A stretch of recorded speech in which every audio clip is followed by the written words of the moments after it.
Yallah, Beshem Hashem Naaseh Venatzliach, il est déjà 3h13, on a perdu 3 minutes, mais il fallait régler quelque chose. On est toujours donc au Hoshana Rabbah, le 9 du mois de octobre, nous sommes jeudi soir, Bezrat Hashem Veille donc Hoshana Rabbah, on est en plein jugement en ce moment pendant qu'on se parle. On a fait un shiur, Baruch Hashem, pendant 2h30 sur le dévoilement du Mashiach intérieur que nous avons tous autour de nous, en nous, pardon. Ce shiur qui suit, Bezrat Hashem, est pour l'élévation de l'âme de donc la Askara de la maman de Marilyn Halimi, Suzanne Myriam Bat Yasmina Zichron Evracha, qui tombe donc Shabbat, mais Shabbat on ne fait pas de cours, donc on le fait pour ce soir, et encore, c'est même à la limite mieux de le faire pour ce soir. On pensera à tous les métés Israël, vous pouvez tous et toutes, Bezrat Hashem, dédier ce shiur aussi pour l'élévation de l'âme de gens, de personnes aimées de votre famille, Bezrat Hashem. ובכללם שני בת פינג'ה, דניס שמחה בת לולה, ציפורה בת זילגמן לוי, יהודה סידנה ben Eliou Sayad, Moshe ben Zari et beaucoup d'autres. Bezrat Hashem, on pensera aussi à la réfoua shlema de tous les malades d'Israël, ובכללם Moratimi, que Dieu lui donne une bonne santé aussi. Sarah Talia, bat Efrat Myriam, Ayekara, Samuel, Salomon, Journo, Chaya, Esther bat Rivka. ינאי בן אסתר, אנאיס, לאה בת קטי אסתר, אריה בן מרדכי, יתיה היקר. כל אחד ואחד בעזרת השם ליטל בת דבורה, שלמה בן מרדכי, דניאל בן שלמה, ובכן שמואל בן אסתר גבאי, משה בן אסתר, בעזרת השם, et tous les malades, le Rav Daniel,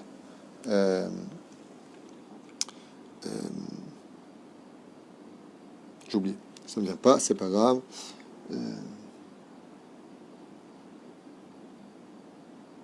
C'est fou. Je l'ai appelé tout à l'heure, j'ai envoyé un message et je ne retrouve pas. Oh, Abdelhak, voilà. Daniel Abdelhak, Bezrat Hashem, qui a écrit d'ailleurs un très beau poème qui venait de son cœur. Dans l'ombre de la souffrance, il a laissé parler son cœur et écrit quelque chose de très joli grâce à Dieu, que Dieu lui donne une grande santé, une grande réussite à tous les rabbinim francophones et israéliens, bien entendu, de tous les pays, mais nos amis, le Rav Nissim Cohen Ayakar, le Rav Fitoussi, Ilan Ayakar, qui fait un très très bon travail, toute l'équipe extraordinaire de Torah Box, Rav Benjamin nous a offert un très très très beau loulav, les rabbinim ici de cette ville, Kolechad Vidargato, Malato, Bezrat Hashem, que la nous renforce tous pour apporter le plus de lumière possible dans le cœur de chaque juif, les rapprocher sur les ailes de la Shrina, à la table d'Avinu Sheba Shamaim, et que cette année soit vraiment une année de bonnes nouvelles pour nous tous, une refoua shlema, une grande parnassa pour vous tous, mais mettre tiskou les mitzvot. Et avec votre permission, j'aimerais aussi dédier Mamash Mikol Alev pour cette soirée de Hoshana Rabbah, une grande réussite à tous nos donateurs, tous ceux qui nous aident, tous ceux qui compatissent, tous ceux qui, même pas par l'argent, par des beaux messages. Là, par exemple, j'ai reçu énormément de messages sur mon portable pour le cours qu'on vient de faire, vraiment super, extraordinaire, ça renforce. Que Dieu vous bénisse partout où vous soyez, à écart qu'on ait de bonnes nouvelles. Comme je le dis souvent dans Maïdbo des doutes, ça suffit pour les épreuves. Speak. On a eu notre lot. Maintenant, Baruch Haba, bienvenue pour notre bonheur. Et je vous affirme que la Géoula sera extraordinaire. Elle est proche. Qui vivra verra. On sait que... Donc on va commencer maintenant le shiur sur les 4 obstacles à l'aïmouna, de l'aïmouna de la fin des temps. Parce que vous savez certainement, comme on l'a déjà enseigné et que vous avez certainement entendu, que la dernière épreuve de la fin des temps sera l'aïmouna. Et Tzadik Be'emunato Yichye, le Tzadik vivra par le biais de sa émouna, de son adhération à une idéologie qu'on appelle je crois en Dieu, pas je crois réellement, mais j'adhère à Dieu. Je vis Dieu, je suis conscient que Dieu m'aime, je sais qu'il ne veut pas du tout mon mal, et donc, comme je sais que Dieu m'aime et que vraiment il ne veut pas mon mal, et que, alors je vais m'annihiler, je vais m'effacer d'une certaine façon, je vais rester voir transparent aux épreuves pour pouvoir, d'une certaine façon, les surmonter. Alors quand je dis transparent, ça ne veut pas dire que fuir les épreuves est intelligent. Il faut savoir des fois se mesurer à ces épreuves, les vaincre, les surpasser et les transformer en victoire au nom de la Torah. C'est-à-dire des fois il y a des épreuves qui pourraient être dramatiques et on va faire preuve, les Bezrat Hashem, de courage, on va essayer d'affronter, de ne pas fuir, comme des fois quand on doit de l'argent ou quand on n'arrive pas à s'en sortir dans tel et tel sujet, des fois les gens ne répondent pas. C'est pas forcément intelligent, parce que tu déplaces le problème, tu ne le règles pas. Donc des fois, il faut savoir répondre et dire les vérités en disant, voilà, il se passe ça et ça, voilà où j'en suis, au moins tu auras gagné le gain d'être honnête aux yeux de tes interlocuteurs. La reine, il faut savoir que l'Aïmouna de la fin des temps ne sera pas comme l'Aïmouna de toutes les époques vécues. Alors quand on dit la fin des temps, une grande question qui se pose, on parle de quand? Selon Rabbi Lubavitch, la fin des temps a commencé à la Deuxième Guerre mondiale, à un tel point que même le Rabbi Menachem Mendel, disait que la guerre de Gog et Magog, c'était la Deuxième Guerre mondiale. À quel écart? Il n'a pas tout à fait tort, puisqu'il y a 3 guerres. Ça va? Puisqu'il y a 3... Attends, on va attendre 2 secondes. C'est bon? Technicienne de 3 heures du matin, un problème? Alors j'en profite pour boire une tasse de café.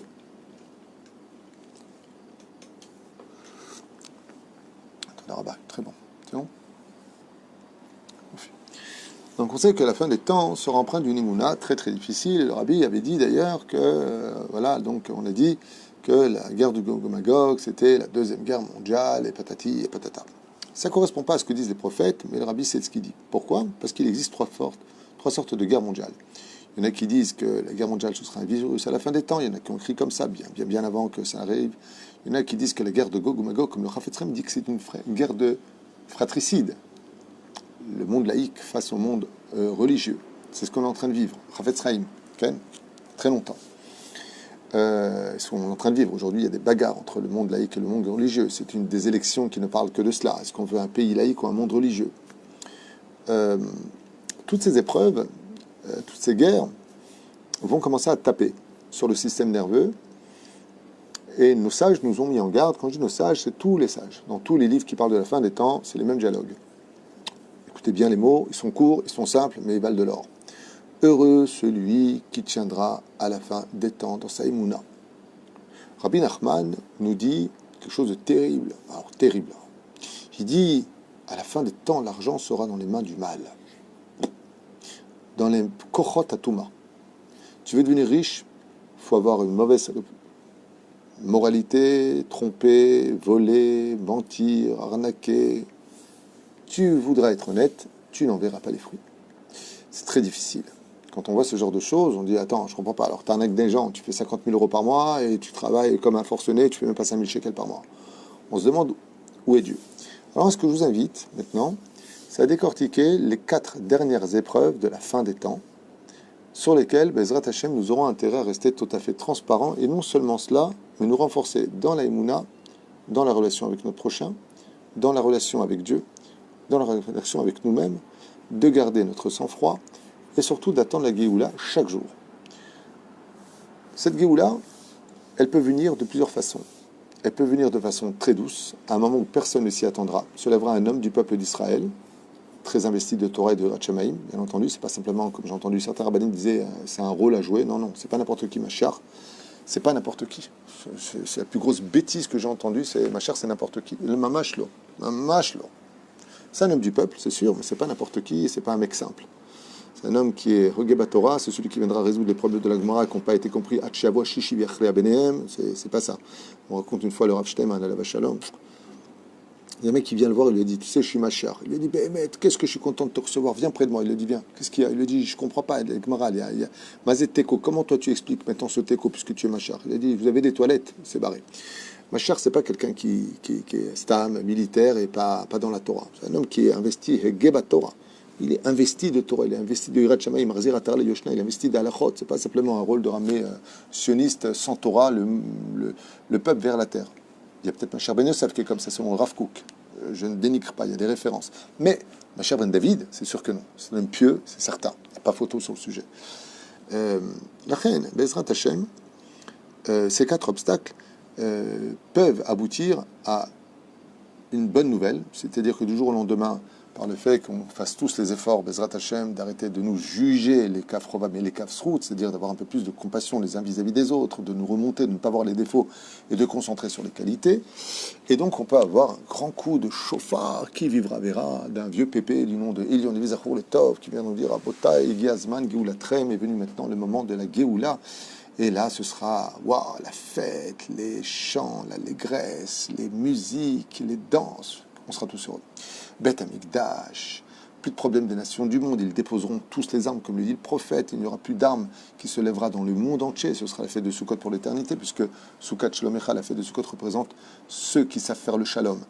Mais la reine, Bezrat Hashem, on peut entendre de très bonnes nouvelles. Et ça peut venir dans la douceur la plus soyeuse qui soit. Mais ça peut venir aussi dans la catastrophe la plus totale, voire perdre 2/3 de l'humanité, des guerres de feu, parce que Dieu a promis de ne pas envoyer des déluges d'eau sur terre, certes, mais il n'a pas promis de ne pas envoyer des déluges de feu, des bombes atomiques, comme c'est marqué dans le prophète. J'enverrai un jour, Yom Cham Katanour, un jour aussi fort et aussi chaud qu'un four. Qu'est-ce qui peut créer une atmosphère aussi chaude qu'un four? Eh bien, une bombe atomique. Qui vivra, verra. On ne sait pas où on va, on ne sait pas ce qui se passera, on ne sait pas ce qui aura. J'en profiterai de refaire une parenthèse, si je peux me permettre, de vous dire ouvertement, méfiez-vous de tous ces messages qu'on entend et qu'on vous fait passer, qui démoralisent complètement les gens, qui appellent paniquer, c'est la fin du monde, il va y avoir des catastrophes. Quittez et n'écoutez pas ce genre de choses, pour 2 raisons. La première, c'est que personne ne sait qu'il l'aura été Elohim Zolatera. La deuxième, c'est qu'ils sont tous trompés jusqu'à maintenant. Regardez bien tout ce qui a été dit les 25 dernières années. Pour Sukkot, c'est la Géoula, pour Pessar, c'est la Géoula, pour Travit, c'est la Géoula, pour Jenny, c'est la Géoula. Daï. Personne ne sait rien. Les Simanim sont là depuis très longtemps. Aval Dieu, il a ses comptes, et nous, on n'est pas Dieu, et on n'est pas dans ses comptes. La Chen Bezrat Hashem, on ne doit pas faire choix parce qu'il y a des catastrophes qui arrivent, mais on sait que ça peut arriver. On est conscient que ça peut arriver. Ce qui nous arrive aujourd'hui, c'est une Shoah, d'abord psychologique, et une Shoah calcalite, économique. Tout à l'heure, dans les informations, il parlait de plus de 194 millions de personnes, des citadins dans le monde, qui vont passer au seuil de pauvreté la plus totale. On parle de SDF. Donc on est face quand même à des événements qui sont très difficiles. Les armées se remplissent d'armes nouvelles. Le Koweït, je ne sais pas quel pays arabe vient d'acheter, je ne sais pas combien de F-16. Ça n'arrête pas d'acheter. On parle d'armes, on parle de perfection de bombes atomiques. L'Iran se perfectionne dans ce domaine. Donc oui, les mises en scène pour les catastrophes, on les connaît. Il y aurait une comète qui devrait soi-disant s'écraser, toutes sortes de choses. Les icebergs qui vont fondre, qui vont envahir le monde. Trop de films. L'idée, vous allez m'anier notice. Vous voulez savoir une chose, c'est même l'omanier notice qu'il va y avoir. Ça ne m'intéresse pas. Pourquoi? Parce que la seule chose qui m'intéresse, c'est ce que nous dit la Torah, comment sortir du problème. Si tout vient dans la douceur, c'est gagné. Baruch Hashem. Si on fait tchouva comme il faut, si on s'aime, si on fait ce qu'il faut, en tant que juif, on respecte la Torah et les mitzvot, tel que Dieu nous le demande, Bezrat Hashem, il est matov manaim. Il est matov manaim. Si c'est pas le cas, et que ça vient dans la dureté, la Gemara nous répond dans Masechet Sanhedrin, Adam Gog Magog. Et qu'est-ce que fera l'homme pour être sauvé à la fin des temps? Ya'asok batorah bemitzvot masim tovim. La Gemara nous a répondu. La Gemara ne se trompe pas, par contre. Une grande différence entre cette nouvelle façon de devenir Madame Soleil et d'écouter ce que disent les Chachamim. La Gemara nous dit, qu'est-ce que fera un homme pour être sauvé à la fin des temps? Il étudiera la Torah. Ouais. Ya'asok batorah. Bamitzvot, il accomplira les mitzvot de son étude, ve milut chasadim, et il fera du bien autour de lui. Mais ouais, mais bon, c'est la Gemara qui lance un rabotaï. Umaya ase Adam. Et qu'est-ce que devra faire l'homme?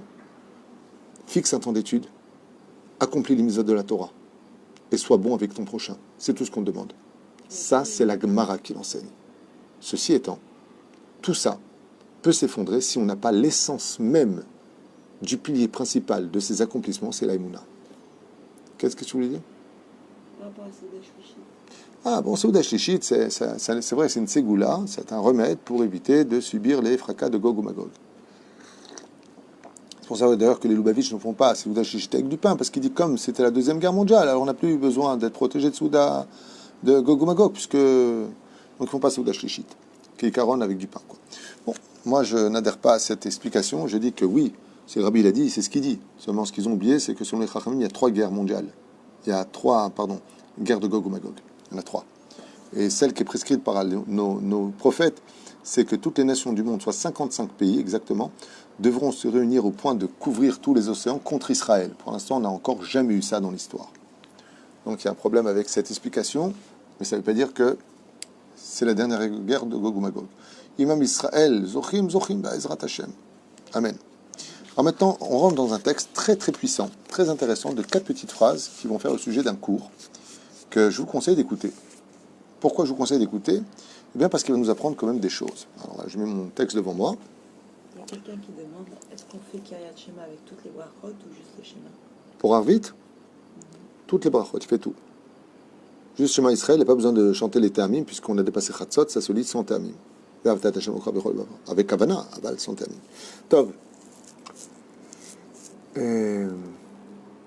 Alors, maintenant, ce qu'on dit, c'est d'Ivrei Chazal, essentiellement pris des livres de Rabbi Nachman. Comme ça, vous avez une référence, c'est pris de lui. D'accord? Il dit comme ça, Kiesh Arba'a Dvarim, Amakshim al Aitraskut Be'emuna, Bedor Acharon Be'ikvad Meshicha. Donc, ça en hébreu, je traduis. Et il dit ici, car il y aura 4 éléments qui viendront compliquer la dernière génération qu'on appelle le talon de l'avenue du Mashiach, juste avant que ne se dévoile le Mashiach. Ikvad Meshicha, ça veut dire le talon du Mashiach, la fin des temps. Mais ça veut dire que on voit le talon du Mashiach, il est là, il arrive, on n'entend ses pas. Il n'est pas encore visible. On le voit, mais on l'entend, mais on ne le voit pas. Tout le monde ressent au fond de lui aujourd'hui qu'on entend le Mashiach. Mais est-ce qu'on le voit? Il n'y a pas. C'est là. On parle exactement de cette période. Yoter Mikol Adorot à Kodmim, et depuis la création du peuple d'Israël jusqu'à ce moment-là précis, jamais les épreuves de la Emouna ne seront autant mis à l'épreuve qu'à la fin des temps. Alors, une fois de plus, de quelle période on parle? On parle de la période d'avant-guerre jusqu'à l'avenue du Mashiach. Et quels seront ces éléments? Milvad gormim nosafim ayidoim lachem itbarach ve'elouen.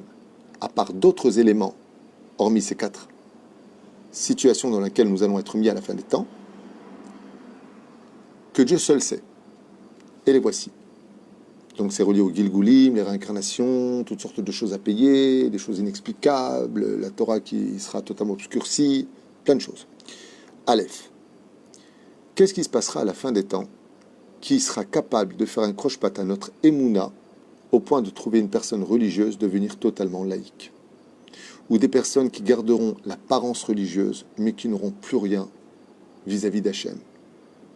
Des gens qui étudieront même dans les yeshivot et qui ne croiront même plus en Dieu. Voilà de quoi est-ce qu'on parle.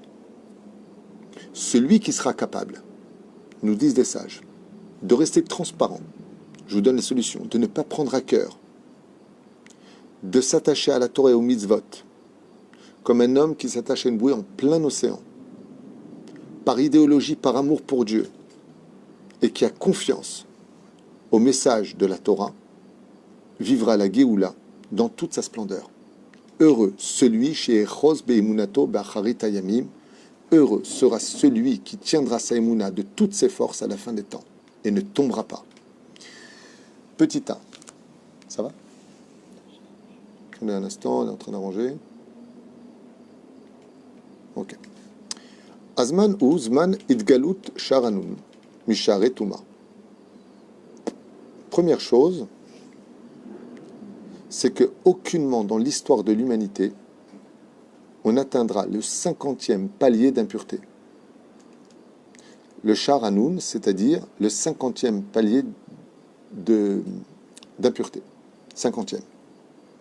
C'est-à-dire le summum de la Touma, sera totalement présent à la fin des temps. Sheu Sha'ar Kfira. Et cette impureté sera si grande que les renégats de la Torah et les apikorsim seront présents sur terre aussi flagrants que le ciel est au-dessus de la terre.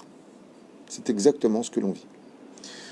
Les médias, les journaux, les discussions, les regards dans notre propre peuple seront mêlés des impuretés si grandes, si importantes, que notre émouna en sera totalement effondrée.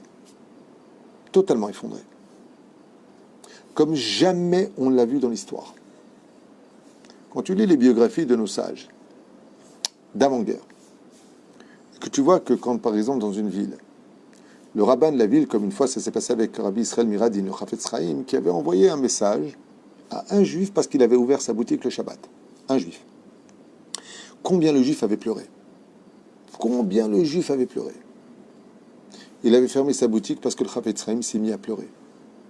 Il lui a dit, juif, t'as mechalel Shabbat. Il s'est mis à pleurer. Il lui a dit, Vodarav, j'ai fait une bêtise. Il a fermé sa boutique.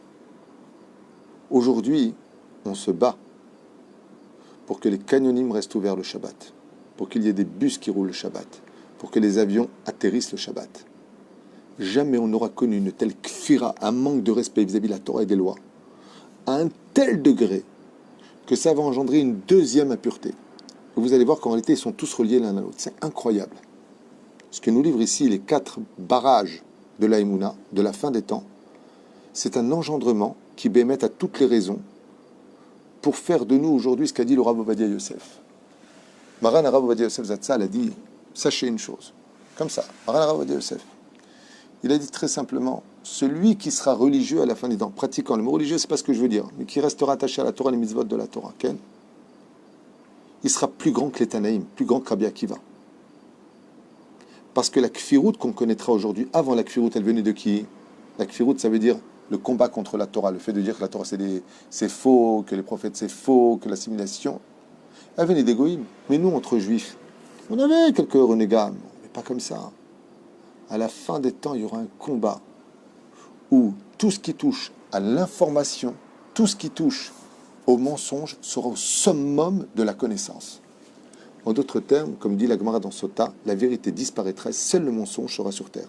Et c'est dans cette ambiance qu'on devra éduquer nos enfants dans la Emouna de Dieu. Je ne sais pas si vous comprenez les mots. On aura atteint le 50e palier d'impureté. Là, vous allez me poser une question. Laquelle? Si quand on était en Égypte, on a atteint le 49e degré d'impureté, et que là-bas, c'est marqué qu'on a dû sortir précipitamment, car si on était arrivé au 50e, on n'aurait plus jamais pu sortir d'Égypte. Ça veut dire que selon ce qui est marqué ici, on nous confirme que la fin des temps était beaucoup plus impure que toute la sortie d'Égypte. Puisque là-bas, on n'atteint que le 49e, tandis qu'ici, on est déjà dans le 50e palier. Alors comment on pourra s'en sortir? Mashlou Machal et Madavar Domé. Une très belle image qui est donnée pour ça. Il dit, il s'est passé 2 histoires avec les mêmes éléments. Un jour, 2 hommes marchaient dans une espèce de forêt. Et puis, un des 2 hommes est tombé dans le sable mouvant. Alors il lui a dit, ne bouge surtout pas.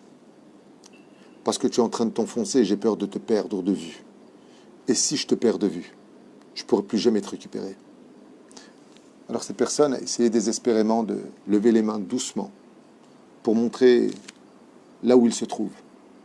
Et l'autre cherchait une espèce de branche pour lui tendre et le sortir des sables mouvants. À un moment, il ne restait plus qu'un doigt dehors.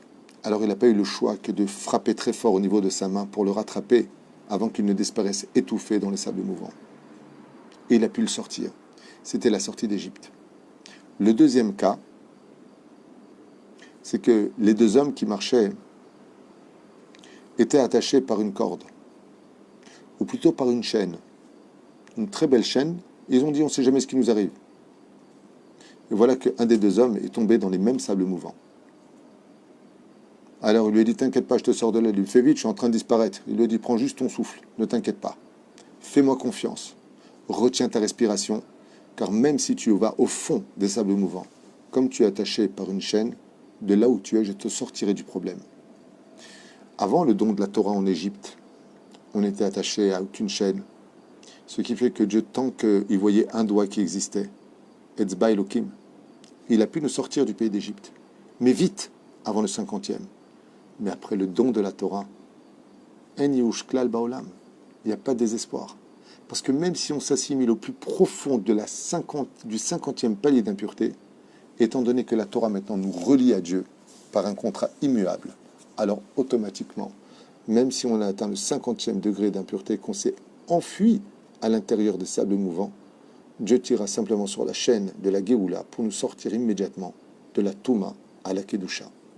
Mais à une condition. Pour ça, il y a une condition. C'est cette bouffée d'air que tu devras prendre alors que tu seras au fond des sables mouvants. Il va falloir que tu retiennes ton souffle. C'est le symbole de l'Aïmouna. Quand vous serez dans ces sables mouvants, dit Hachem, alors que vous savez que vous serez attaché, votre espoir il sera basé que sur une seule chose. Quand est-ce que tu tires sur la corde? Quand est-ce que tu tires sur cette chaîne pour nous sortir? Parce qu'on est à bout de souffle. Et Dieu, il te dit, je sais exactement combien de souffle il te reste. Mais je veux juste savoir comment tu vas réagir. Si je mettais un peu de temps pour tarder, alors que moi je sais que tu as encore un peu de souffle. Parce qu'il est hors de question que tu meurs. Les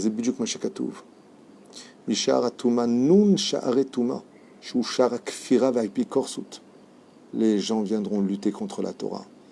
De partout viendront des gens de la télévision, de tous les réseaux sociaux, vous parlez de toutes les autres religions, insultant le judaïsme, voulant vous faire croire que les autres religions sont le symbole de la vérité, comme ceux qui sont ici. Qu'on appelle ça, ceux qui vont de ville en ville, les missionnaires. Hein? Il y a un truc sur Facebook, sur YouTube qui marche comme ça, là. Quand est-ce que viendra Mashiach? Ils veulent vous faire croire que le clouté, c'est le Mashiach. Hashem Ishma Verachem. Has vechalila vechas. Shtuyot. Akol sheker. C'était la première porte. C'est-à-dire que ceux qui auront le pouvoir, ceux qui nous dirigeront, ceux qui nous feront les médias, seront des gens qui sans aucune contrainte seront des kofrim batora et des apikorsim de la Torah qui auront atteint le 50e palier d'impureté, pour qui les représentants de la Torah ne seraient que des animaux dans des eaux. C'est dur, hein? C'est la première char. Ki bacharit ayamim vekachiye, jamais on n'aura vu autant de apikorsim à la fin des temps de toute l'histoire du peuple d'Israël. C'est-à-dire à l'époque de Datan et Abiram. C'est un apikoros Datan dans l'histoire. Il y avait un, Abiram, deux. Les 250 avec Korah. Allez, je les mets dedans. Mais il n'y a pas beaucoup. Les gens attachés au judaïsme et à la valeur de la Torah et des mitzvot seront peu à la fin des temps. Et les gens diront, mais à quoi ça sert d'être religieux? Ceux qui paraîtront être des gentlemen de la vie face à ceux qui paraîtront être des débiles de la vie. Des Chilul Hashem. Des gens qui n'écoutent pas les informations, qui sont mal informés, qui ne regardent pas ce que les autres regardent. Donc ils sont toujours en retard par rapport à ce qui se passe dans le monde, parce qu'ils sont investis de l'étude de la Torah. Alors ils ne seront pas au courant vraiment de ce qui se passe. Et puis ils n'auront pas les moyens de s'acheter ce que les autres peuvent s'acheter. Alors on les verra bêtes et sales, alors que le monde tenait sur eux. Il y a même des gens qui se feront passer pour des rabbins qui les traiteront d'imbéciles, d'hommes préhistoriques, des gens qui représentent la Torah, enfin qui disent représenter la Torah. Comme une fois, on m'a posé la question pourquoi j'ai quitté un rave. J'étais avec un rave il y a très très longtemps. Très très très longtemps. Il m'a posé la question comment se fait-il que j'ai quitté ce rave? J'ai répondu c'est très simple.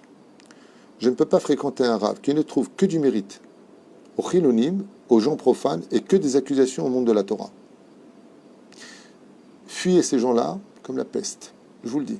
Si vous tombez sur des pseudo-rabbanim qui ne trouvent que du mérite pour les gens qui sont Mehalel Shabbat, qui sont pas dans la Torah et les mitzvot, et qui trouvent que des accusations pour ceux qui sont dans la Torah, vous les amenez dans les toilettes, juste tirez la chasse. Si vous trouvez par contre des gens qui trouvent du mérite à ceux qui ne sont pas dans la Torah, et du mérite pour ceux qui sont dans la Torah, restez avec eux.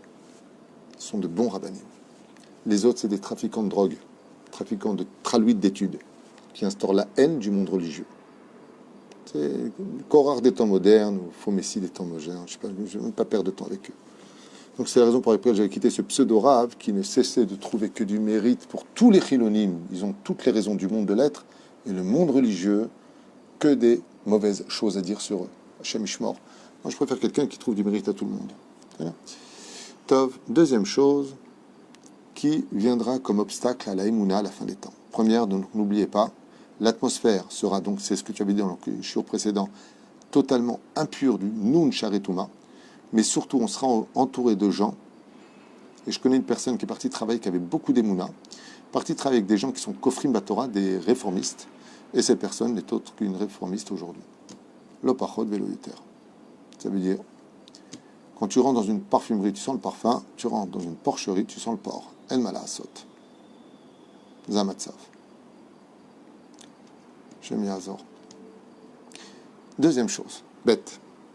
Akadosh Baruch Hu matzir et panav mitanu. Aster toch aster. Oh, nistam hazon mitanu. Bli navi. Chosé. Ruach HaKodesh. Gam hatzadikim shemitzad atzmam re'uim lekach. En ador zakai. Et là, je vous demande d'écouter, c'est vraiment incroyable ce qu'il dit ici. C'est tellement vrai. Il dit, la deuxième épreuve, qui sera la plus dure de toutes, c'est le silence absolu de Dieu. Le silence de Dieu sera total à la fin des temps. Keilou, il n'est plus là. C'est comme si qu'il avait déserté du monde qu'il a créé lui-même. Il sera dans une cachette qui est elle-même dans une cachette. Aster astir panay. Betor Esther. Et écoutez bien. Nistan hazon mitanu. Ça correspond à ce que je vous ai dit tout à l'heure. Il n'y aura que des mythos, il n'y aura plus de prophètes. Plus personne ne sera capable de dire clairement les choses pour prévenir le peuple. Il n'y aura que des hypothèses. Il n'y aura plus de prophètes. Comme à l'époque, tel voir le Rabbi, Baba Saleh, les grands de la Torah, le Rav Vadia, qui étaient capables de te dire des vérités. En choseve, en ruach hakodesh. Il n'y aura plus d'hommes qui possèdent le ruach hakodesh à la fin des temps. Peut-être le ruach hakodesh. Gam tzadikim. Même les tzadikim de la fin des temps. Shemitzad atzmam re'uim lekach. Qui auraient pu être dignes de cela, En ador zakai, Dieu ne leur donnera pas ce qu'il a donné à leurs prédécesseurs, le roi HaKodesh. Ça veut dire qu'on vivra dans un monde où il y aura deux choses terribles. D'un côté, le silence total de Dieu. On a envie de dire, mais Dieu, t'es où? C'est pas possible. On dirait, bon, en fin de compte, je ne fais pas Shabbat, couche avec une Goya, mange du porc, le truc, il ne se passe rien. Il n'y aura rien qui se passe, rien. Des défilés d'homosexuels et on fait l'amour comme ça dans les champs devant les enfants comme ils ont fait ici quand ils ont débarqué à Ashdod. Les homosexuels sont embrassés devant les enfants et les enfants ils ne comprenaient pas. Comme a raconté une femme qui m'a dit que son fils qui étudiait au Talmud Torah, il a vu deux hommes s'embrasser. Maman, regarde, il y a deux hommes qui s'embrassent. Mais non, pas du tout. Ils sont russes, ils s'embrassent sur la bouche comme ça en Russie. Ça ne sait plus quoi dire. Mais Dieu, t'es où? T'es où Dieu? Mais t'es où? Elle est où la justice de Dieu? Allez, montre-toi, tu veux qu'on croie en toi. Montre des signes, ne te montre pas toi, mais montre des signes. Un silence radio total. Aucun signe, que tu sois Shomer Shabbat ou pas. Au contraire, il y a marqué Dieu sera caché dans la chambre d'une chambre. Ça veut dire quoi ça?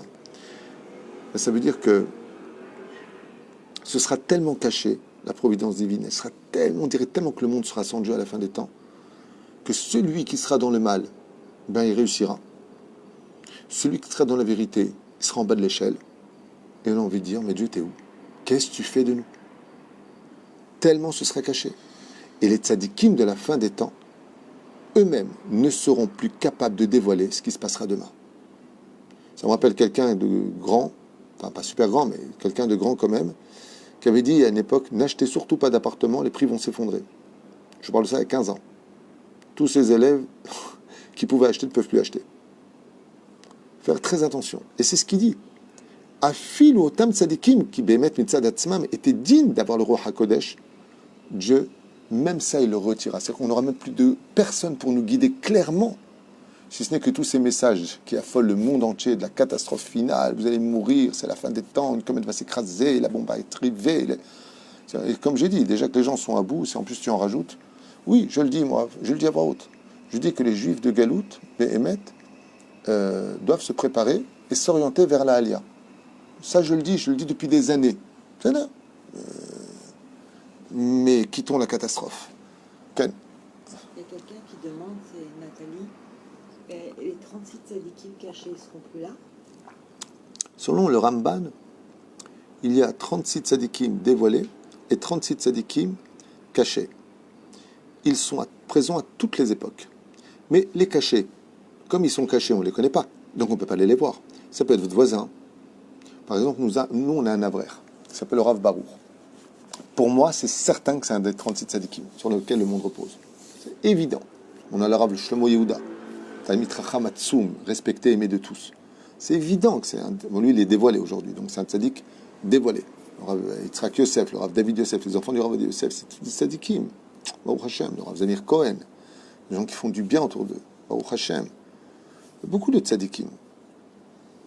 Kanevski, c'est un tzaddik dévoilé. On parle des nistarim, les tzaddikim cachés. Ben, si on les connaît, ils sont plus cachés. Donc, eux, ils jouent un rôle de protection, comment dire, de dôme spirituel.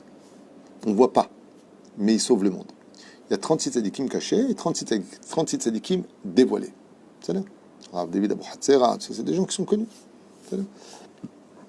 Bezrat Hashem Bara. Le deuxième point, donc, ce sera le silence de mort. On peut appeler ça comme ça, de Dieu. Ça veut dire qu'on a envie de dire à Dieu, mais elle est où la justice? Et c'est vrai que de tout temps, comme par exemple a dit Papous à Rabbi Akiva, Rabbi Yehuda ben Papous, qui est un grand Talmid Chacham aussi, mais qui était prêt à s'assimiler pour devenir juif à la maison, mais comme un goy à l'extérieur. C'était une philosophie qui existait déjà à l'époque des Tanaïm. Et on voyait la justice. Ça veut dire que Rabbi Akiva a été arrêté parce qu'il étudiait la Torah et Papous a été arrêté parce qu'il a eu un problème de juridiction avec les Romains. Et qu'est-ce qu'il dit? Rabbi Yehuda ben Papous, il dit à Rabbi Akiva, il lui dit Ashrecha shinifasal divrei Torah. Heureux est ton sort parce que tu as été attrapé parce que tu as étudié la Torah. On voyait que celui qui n'était pas dans la Torah était puni, celui qui faisait péché, il était puni, celui qui prenait une femme mariée était puni. Aujourd'hui, le mec, sans aucune impunité, il prend une femme mariée, il lui fait un gosse, un bâtard, il n'a pas de problème de santé, t'as le pauvre rabbin qui est là. Dieu, tu fais quoi? C'est quoi ton truc? Le mec qui fait ça, il vient pour construire le pays, il perd tout. Dieu, t'es où? T'es où? Ce sera un obstacle qui fera tomber beaucoup de gens de leur émouna. Et ce silence sera si terrible. C'est parce que c'est un silence qui fera beaucoup de bruit dans les cœurs.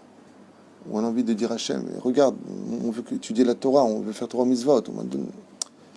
Et pendant que nous, on cherchera comment faire Shabbat, ceux qui prendront l'avion pendant Shabbat, ils ne sauront plus quoi faire de leur oseille.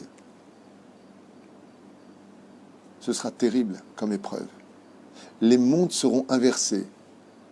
C'est comme si on serait en train d'étouffer dans un monde sans aucune vision parce qu'on sera dans les sables mouvants. Mais Dieu nous dit, tenez bon, je tiens la corde. Je vais la tirer quand je le désirais. Fais-moi confiance.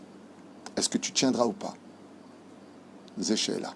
2 obstacles de poids énormes. Petit 1, je rappelle, on atteindra le 50e palier d'impureté sur Terre.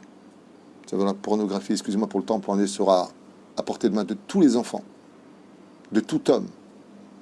La facilité de la débauche sexuelle sera tapie à n'importe quelle situation. Le fait de ne plus faire de mal à quiconque, on n'en a plus rien à faire. On se vantera du mal qu'on a fait. On se vantera de se montrer nu sur Facebook. On se vantera de faire du lachonara.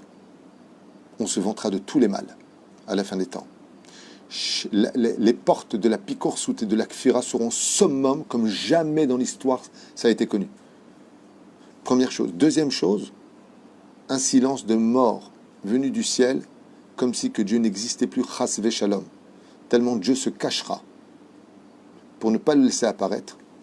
Et le pire, c'est que nos dirigeants ne seront plus empreints de Roi HaKodesh pour nous consoler de l'avenir, de ce qui se passera vraiment pour nous, et nous donner des explications rationnelles pour nous donner une bouffée d'oxygène.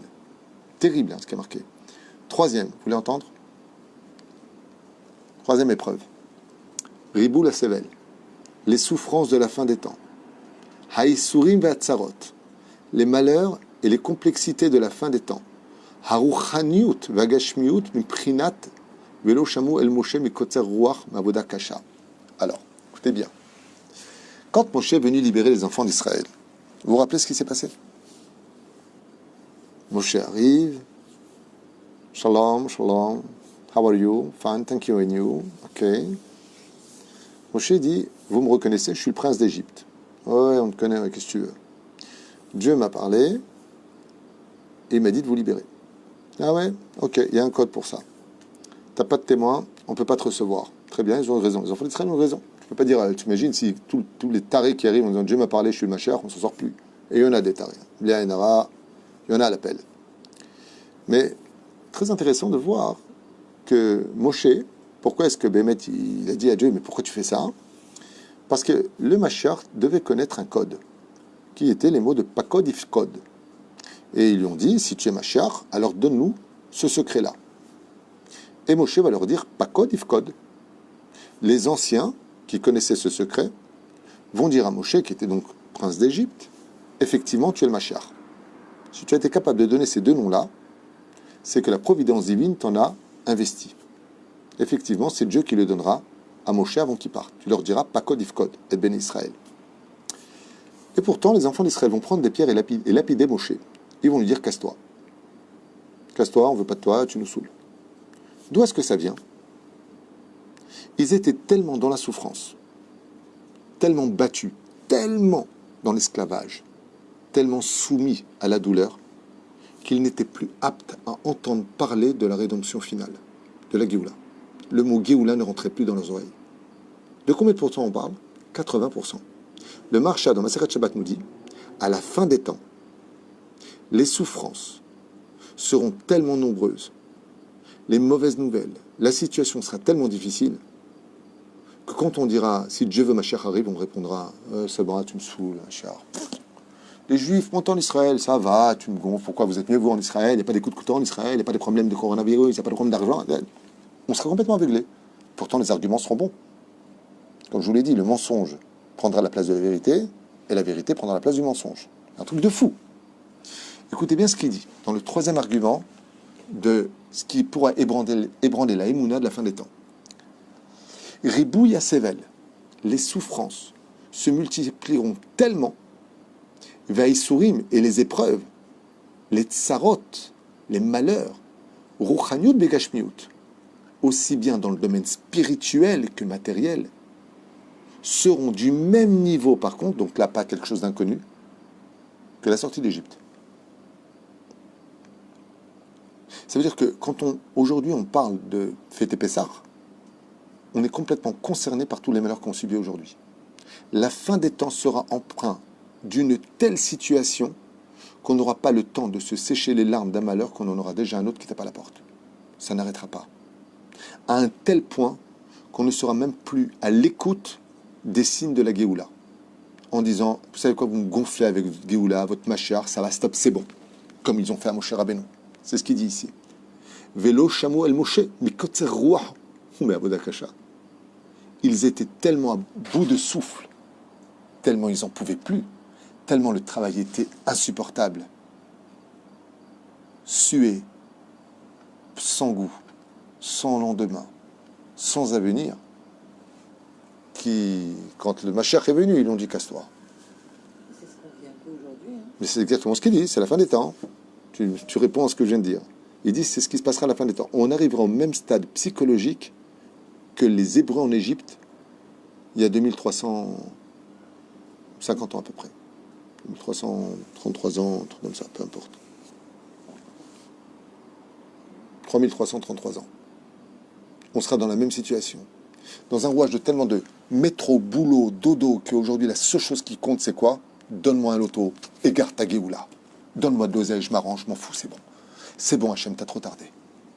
T'es pas là, il y a que les mecs qui sont dans la Touma qui réussissent, c'est gonflant, ça allait. La Emouna c'est bien beau, mais ça fait pas manger son âme. Voilà ce que diront les hommes. Ouais, j'ai le kissouille, à quoi ça me sert? J'ai les cheveux qui tombent, mon mari m'a laissé tomber pour une plus jeune. Je mets les tefilines, à quoi ça me sert? J'ai pas de boulot. Dieu, il n'est pas avec moi. Quand Moshe est venu les dire, vous allez sortir, oui, on va où? On va dans le désert. C'est bon, laisse-moi dans la ville, on va me faire galérer toi aussi. Ça veut dire que les enfants d'Israël arriveront à un tel degré de klakt. On dit en tunisien, klakt, ça ne se traduit pas, c'est simplement klakt, fedit.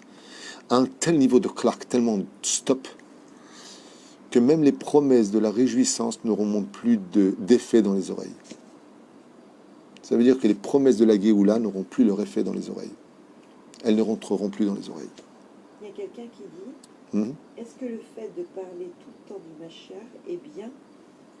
Car selon les écrits sfarades, il ne faut pas trop parler, car au contraire, ça l'éloigne.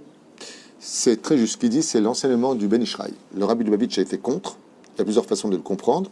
La Gemara le dit. Dans Sanhedrin, En ben David ba et la Bessiar Da'at, à la page, je crois, 98, il y a marqué là-bas, Mashiach viendra quand on n'attendra pas. Le Ben Ishraï dit exactement ce qu'il dit, je ne sais pas qui c'est qui dit ça, mais il dit, Damiela. Alors, Shalom Bracha. Le Ben Ishraï dit que moins on parlera de lui, et plus ça lui permettra de se dévoiler. Aval Zelon Nachon. Ça veut dire quoi Zelon Nachon? Si le Ben Ishraï dit, surtout avec nous, Ben Ishraï pour moi c'est mon maître, c'est ma vie, c'est un de mes pères spirituels. Le rabbi, il a dit exactement le contraire. We want Mashiach. Non, il faut demander Mashiach. Et tous les rabbinim demandent Mashiach. Le Rambam lui-même se base sur cette dimension de demander tous les jours le Mashiach. Tous les jours, dans les 13 attributs, on parle du Mashiach qu'on attend chaque jour. Donc il faut le demander. Mais alors ça veut dire quoi dans ce cas-là, Bessiardat? Et en réalité, il n'y a pas de mahlouket. Ce que dit le rabbi a dit exactement le Ben Ishraï. Seulement, comment ils le disent? Bessiardat, ça veut dire que nous avons la misère d'attendre le Mashiach chaque seconde, pas chaque journée. À chaque moment. Mais il viendra un moment où on n'attendra plus. Un moment où on n'attendra plus. Un moment. Pas une journée, pas une semaine ou pas un mois. Donc, est-ce qu'on doit en parler? Bevadai qu'on en parle. C'est une grande misère de parler du Mashiach. Surtout qu'on est en pleine période. Aujourd'hui, on est à la fin des temps. La Gemara nous parle. Igvade Meshicha. Le talon du Mashiach. Pourquoi est-ce qu'on en parle? Parce que la parole est créatrice. Et si tous les Juifs aujourd'hui sortaient en disant Béhémet, comme le marque la finalité de la fin des temps, quand est-ce que viendra Mashiach? Les Chachamim ils disent quand les Juifs en auront marre de la galoute. Pas celle qui est géographique simplement. La galoute spirituelle. On est en galoute spirituelle. On n'en a pas marre. On n'a pas envie de mieux. Quand tous les Juifs en auront marre de la galoute, alors on sortira. Pour cela, il faut attendre le Mashiach. Et c'est pour ça que le cours précédent correspond parfaitement au cours de maintenant. C'est que si Mashiach tarde à venir, c'est parce que Dieu attend aussi que tu sois ton propre Mashiach. Sauve-toi ta propre vie. Dévoile le potentiel qui est en toi, qui est le cours de tout à l'heure. C'est pour ça qu'en réalité, Mashiach vient aussi bien pour ceux qui l'attendent que ceux qui ne l'attendent pas, selon les deux versions, celle du Rabbi et celle du Ben Ishraï. C'est-à-dire, manienne, comme quoi qu'il y a plusieurs façons d'être juif. Mais ce qui est sûr et certain, c'est que si on n'attend pas le Mashiach, on n'attend plus rien. Parce que la clé finale, c'est cela. Surtout que si je dévoilais que dans le Masechet Sanhedrin, Rav Hillel dit qu'il n'y a pas de Mashiach qui vient. Comme ça. Rav Hillel, il dit En ben David ba. Il n'y a pas de Mashiach qui vient. N'attendez personne. Wow. Pourquoi? Rabbi Yosef répond En divrei mamashou be divrei Rabbi Hillel. Il n'y a pas de signification comme le dit Rabbi Hillel. Pourquoi Rabbi Hillel dit qu'il n'y a pas de Mashiach? Il dit tout simplement parce que le Mashiach est déjà venu et il n'y a pas marqué qu'il reviendra deux fois. C'était qui? Chizkiyahu Amelech. Étant donné qu'il n'a pas été digne de se dévoiler parce qu'il n'a pas chanté le Hallel en l'honneur de Dieu le soir de Pessah, quand Dieu l'a libéré de l'armée de Sancheriv, roi de Hachour, eh bien, il n'est plus digne d'être le Mashiach. Donc Rav Hillel, il prône pour l'idée de dire que la fin des temps sera le règne de Dieu lui-même et non pas d'un homme qui viendra nous sauver. Seulement, faites très attention à ce genre d'enseignement pour les ignorants. C'est pas péjoratif quand je dis ignorant, il faut savoir étudier le Talmud. On ne sort pas des halachot du Talmud. Et c'est pas le Talmud qui définit notre vie. C'est des enseignements du Talmud, c'est de la connaissance véridique, mais c'est de la connaissance. Ce qui compte, c'est la halacha. La halacha n'est pas comme Rav Hillel. C'est pas Hillel, hein. Pas Hillel Zaken. Rav Hillel, c'est un Rav, un Amora. La halacha a fixé que oui, il y aura un homme, et donc il y aura un homme. Le Rambam a fixé qu'il y a un homme, et tous les Chachamim pensent qu'il y a un homme. C'est pour ça que Rav Yosef dit En divrei mamashut. C'est-à-dire, on n'a pas à tenir compte de l'enseignement de Rav Hillel. Pourquoi? Parce que la majorité des rabbinim ont décrété qu'il y aura un homme qui viendra nous libérer. Donc, oui, il y a un homme qui viendra nous libérer. C'est ça? Le Rabbi a été le Mashiach de son époque. Le Rav Ovadia était le Mashiach de son époque. Le Rav Shach était le Mashiach de son époque. Mais le Mashiach Vadaï, on l'attend. Et il s'agit vraiment d'un homme né d'un père et d'une mère, et surtout pas d'un Saint-Esprit, sinon ça effacerait complètement le potentiel du cours de tout à l'heure. Parce qu'il y a une suite à ce cours, mais je ne voulais pas trop m'attarder. Je me faisais signe qu'il fallait faire une pause. Ta faute. Et donc, Vadaï, que le Mashiach, pour pouvoir dévoiler son potentiel, doit venir d'un potentiel humain. Donc surtout pas d'un esprit qui aurait mis une femme enceinte, Chas v'Shalom, ce qui en réalité était un inceste, une venue au monde d'un inceste. Donc l'opposé total à la Géoula. D'où le fait de se faire croire, passer pour le Goël, pour le Mashiach. Enfin, c'est un autre sujet à propos de la théologie chrétienne qui n'a pas de rapport avec nous. Mais pour en venir à ce qu'on disait, Bevadaï, qu'on a le devoir d'attendre le Mashiach tous les jours et que c'est très important de chanter en l'honneur du Mashiach, de lui dire combien on l'attend et combien. Pourquoi? Parce que ça démontre qu'on en a marre de la galoute et qu'on veut mieux que cela. Vous savez, quand vous avez un enfant qui dort, vous n'allez pas proposer un bon yaourt. Pourquoi? Parce qu'il dort. Tant qu'il ne le demande pas et qu'il dort, Vous ne le dérangez pas. Ainsi est Dieu avec les enfants d'Israël. Tant qu'on reste endormi dans notre galoute de métro, boulot, dodo, et qu'on ne demande pas mieux, alors il n'y a pas besoin de donner mieux. Mais le jour où on en aura marre, et qu'on dira à Dieu, Zéou, Dieu, on a besoin de toi maintenant, mais qu'on va agir en conséquence. Pas simplement le dire. Comme c'est marqué, il y a des moments dans la vie où la prière ne suffit pas. Il faut agir. Comme est marqué, Matitza Kelai, Daber el Ben Israël Veisaou. Qu'est-ce que tu cries vers moi? Parle aux enfants d'Israël et qu'ils avancent. Et pourquoi qu'ils avancent? Parce que si on ne mérite pas la Géoula, les prières ne suffiront pas. Il va falloir qu'on agisse. Mais agir, ça veut dire quoi? J'entends des gens qui disent « faut bouger, il faut bouger ». Il faut bouger quoi? Comme la voiture qu'on a achetée pour les enfants qui fait « je vais en avant, je vais en arrière ». C'est quoi? Agir. Ça veut dire quoi? Agir. Agir, ça veut dire vraiment faire en sorte que la Géoula avance. Rapporter le plus de juifs encore à Torah Mitzvot, demander à Kadosh Baruch Hu dans les Bodédouk Tubé, vienne le Mashiach, construire ce pays comme il le faut, faciliter comme on est en train de le faire avec ce binyan qu'on va construire au mois de mars, si Dieu veut qu'on commence les travaux le plus vite possible. La possibilité d'être un tremplin pour l'Alia, ça veut dire c'est bien beau de dire aux gens monter, mais il faut les aider à monter. Où est-ce qu'ils vont travailler? Où est-ce qu'on peut les orienter? Comment on peut les diriger? C'est ça, agir. Agir, c'est de mettre en application notre potentiel par des gestes, par des actions. C'est ça, agir. Mais d'agir en disant « Ouais, les mecs, faut bouger. Ouais, on fait quoi? On brasse de l'air? C'est quoi ton truc ?» C'est facile de parler. Donne le mot d'emploi de agir. Ça veut dire quoi? Agir. C'est-à-dire, et la reine Bezrat Hashem, dans la fin des temps, c'est pour ça que Dieu, d'ailleurs, nous a donné un pays sur lequel on doit constamment agir. Parce que c'est une mitzvah d'agir. Les mitzvot appartiennent au monde de la asiya, le monde de l'action. Donc, on agit. Donc, troisième point, eh bien, on sera tellement enseveli de difficultés à la fin des temps, d'épreuves à la fin des temps, de tsarot, c'est marqué noir sur blanc, de tsarot, c'est de malheur, aussi bien dans le domaine spirituel que matériel, qu'on se demandera vraiment où est Dieu. Il y a une pandémie qui arrive, voilà, où est le mérite de la Torah qui protège nos rabbins. Il y a plein de rabbins qui sont décédés. On a envie de dire, mais punaise, Hachem, quoi, la Torah, la Torah ne nous protège pas, elle ne nous sauve pas. Ouais. Et il dit, ça fait partie de l'épreuve. On sera dans un monde où, même si on peut tenir avec la Emouna, c'est la troisième obstacle à l'émouna de la fin des temps, même si on arrive à tenir les deux premières, c'est-à-dire on ne fait pas attention à la Touma qui est autour de nous, on se protège, on ne fait pas attention à toute cette kfirut Batora, à toute cette réforme de la Torah, cette haine du monde religieux, il a réussi cette épreuve. La deuxième, ok, très bien, il a réussi cette épreuve. Dieu ne se démontre pas, on ne ressent pas nos prières, il n'y a plus de rabbinim qui est capable de nous dévoiler comme Baba Saleh, comme le Rabbi Lubavitch et tous ces grands Torah qui à l'époque Rabbi Moshe Deri était capable de nous dire des choses à la vente, il n'y a plus rien, tout ça, ok. Troisième, un coup de massue sur la tête, tellement d'épreuves, tellement que clact, c'est quoi? Ben quoi, je vais aller au Guinam, eh ben je vais aller au Guinam, ok. En attendant, je vais sortir avec elle, je m'éclate avec l'autre, je vais faire des bêtises, j'en ai ras-le-bol. Pourquoi? Pas parce que vivre un malheur, si c'est pour le vivre à ce point-là, eh bien, je vais me donner des plaisirs momentanés. Et là, il faudrait une émouna de feu pour tenir cette épreuve. Une émouna de feu pour tenir cette épreuve. J'ai une personne que j'aimerais féliciter, qui vient à Natania et qui m'écoute, puisqu'il m'a envoyé un message tout à l'heure en me disant « J'attends 3h10 pour le prochain chiot ». J'ai trouvé que son acte était héroïque. C'est une personne extraordinaire que j'ai eu le mérite de connaître et qui a eu la possibilité de gagner de l'argent très facilement. Dans notre génération, gagner de l'argent très très facilement démontre aussi un peu un côté tordu de gagner peut-être cet argent. Et il a eu récemment l'opportunité de pouvoir s'enrichir grandement. Mais il y aurait encore des problèmes ilchatiques à cet argent. Et il a totalement refusé d'y participer. C'était la plus grande preuve d'émouna qu'il pouvait donner à Dieu dans cette épreuve. Parce que refuser autant d'argent, aussi facilement, sans prendre aucun risque, comportant des problèmes ilchatiques, dans une génération où sans argent tu n'es rien, surtout aujourd'hui, et que la pauvreté fait peur, surtout quand tu es engagé dans des dettes, surtout quand tu as des loyers à payer et des enfants à nourrir, il faut avoir vraiment une émouna inconditionnelle. Et j'aimerais lui dire, Maman, cher corps, pour ce que tu as dit, pour ce que tu as fait, et je prie le ciel que Dieu te rembourse au centuple ce que tu aurais dû prendre dans l'honnêteté Be'ezrat Hashem.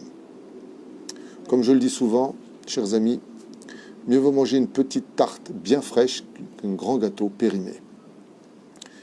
La quatrième chose, et je finirai avec ça pour ce deuxième chiour, בעזרת השם, מכיוון שהסטרא אחרא היא לפני ביטולה,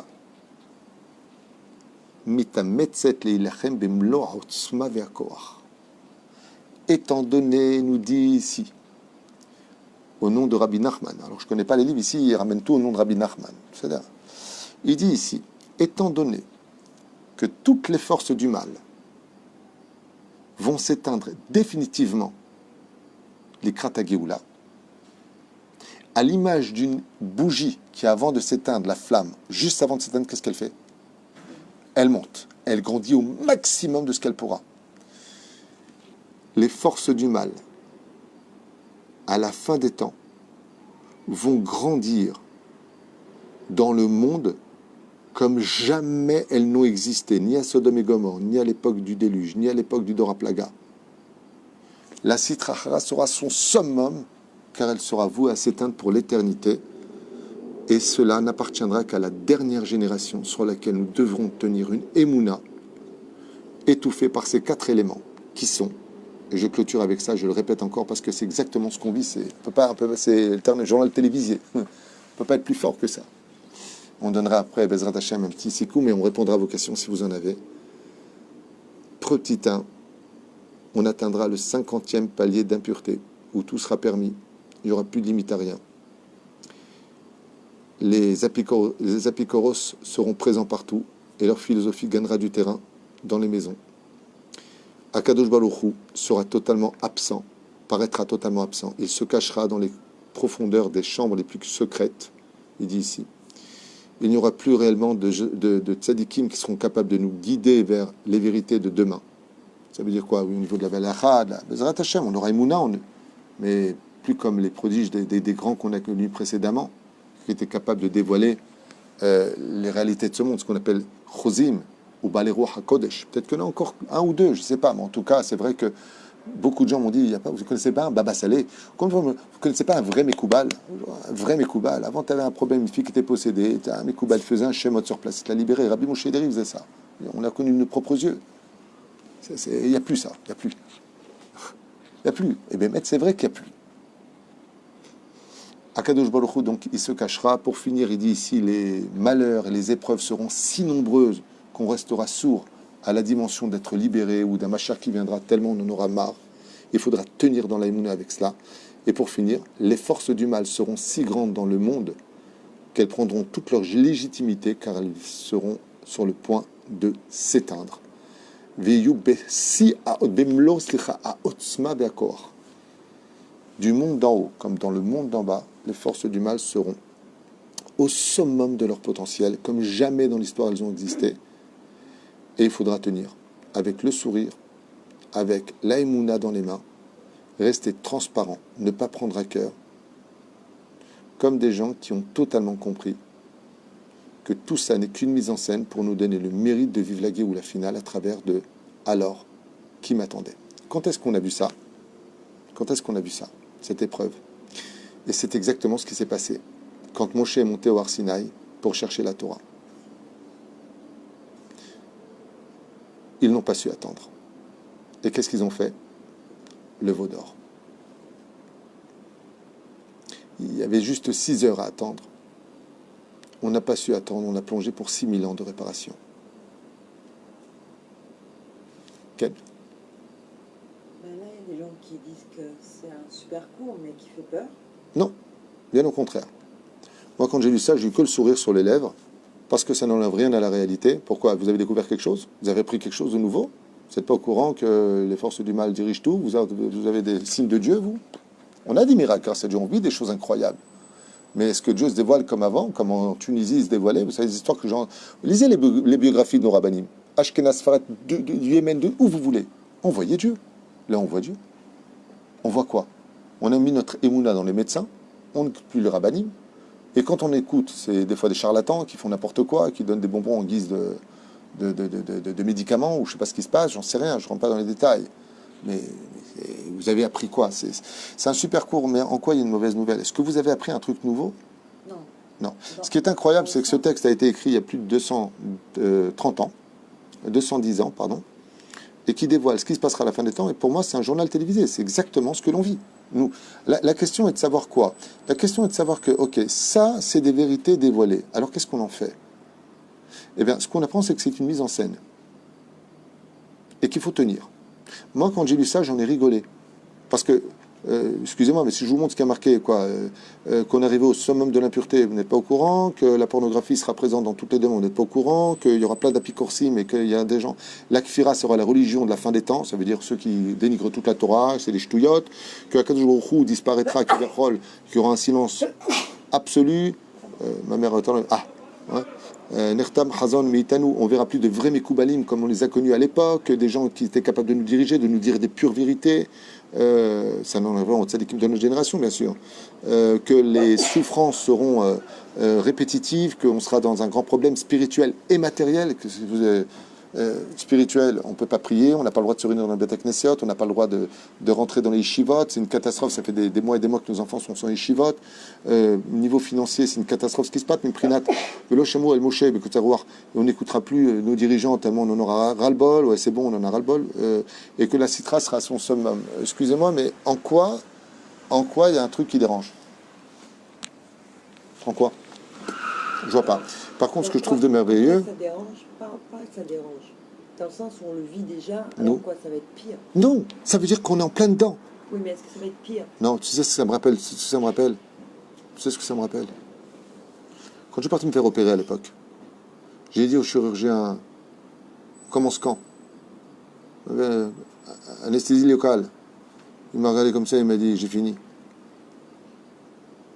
Ce chiour-là vient, pas shoot, nous donner tous les éléments du théâtre et de mise en scène que Dieu nous mettra devant nous.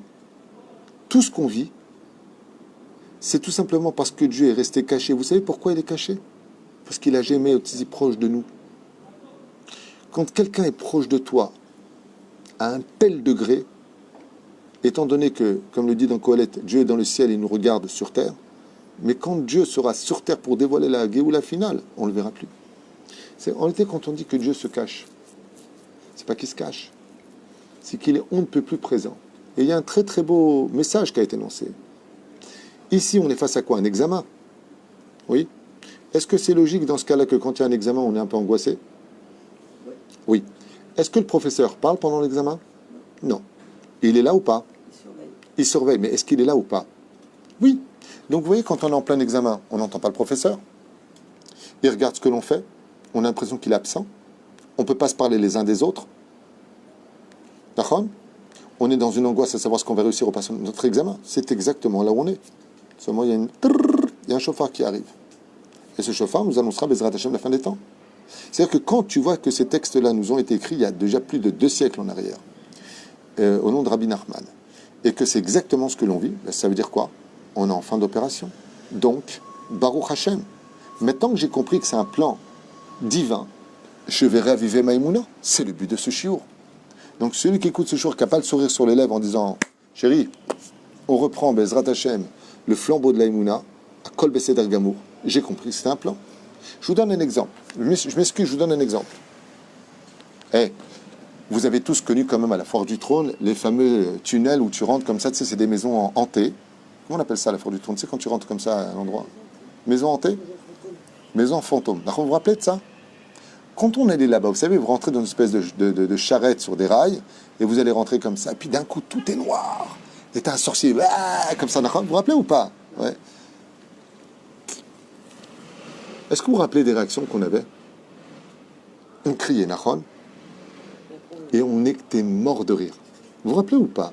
On criait, surpris par l'événement, et on était mort de rire. Mais il y avait une chose de sûre, c'est qu'on payait l'entrée, et qu'on attendait du sensationnel. Vous savez pourquoi on rentrait là-bas? Parce qu'on savait que c'était uniquement des mises en scène. Donc on est des acteurs. Bidjouk, tu as tout compris. Nous sommes les acteurs d'une mise en scène qui ressemble à une maison rasratique, mais on sait qu'en réalité, c'est une mise en scène. Ce qui fait que quand tu avais le boucher comme ça qui sortait avec une hache, qu'est-ce qu'il faisait? Il repartait en arrière, et toi tu faisais là. Et après, t'éclatais de rire. Tu sais pourquoi t'éclatais de rire? Parce que tu avais confiance dans le fait que tu savais que tu étais rentré dans un jeu. Et pourtant, ça faisait peur. Oui ou non? J'aimerais vous donner un exemple encore plus violent que ça, qui est terrible.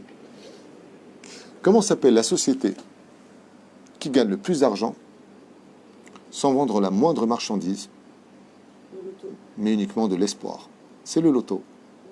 Vous voyez, pourquoi les gens jouent au loto? Vous savez que le loto est un système qui est faux. Et tout est sur ordinateur, et quand vous jouez votre loto, ils savent exactement quelle boule sortir pour que personne ne gagne, s'ils ne veulent pas qu'il gagne ou qu'il gagne. Quand ils décident d'atteindre les 50 millions de shekels, ils le savent. Tout le monde le sait en Israël. Tout le monde le sait dans le monde entier. Et tous ces gens-là, mécréants, donneront des comptes devant Dieu d'avoir volé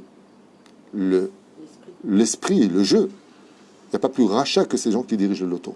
Pourquoi? Parce que ceux qui parient comptent sur le sort qui sortira, mais eux dirigent ça. Sachez qu'ils dirigent. Moi, je connais des gens qui, quand même, travaillé là-bas, ils m'ont dit tout diriger.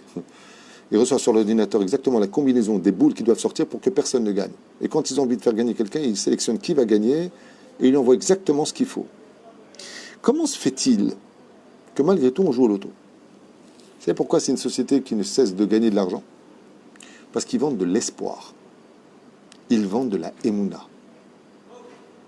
Vous voyez que quand on veut investir, là où on a une chance sur 1 million peut-être de gagner, on investit toutes les semaines de l'argent ou tous les mois de l'argent. C'est ça qui est trompeur. Et c'est qu'un loto, peut-être que oui, peut-être que non. Avec Dieu, il n'y a pas de peut-être. C'est sûr que ça marche. Mais pour cela, il faut avoir du bitachon.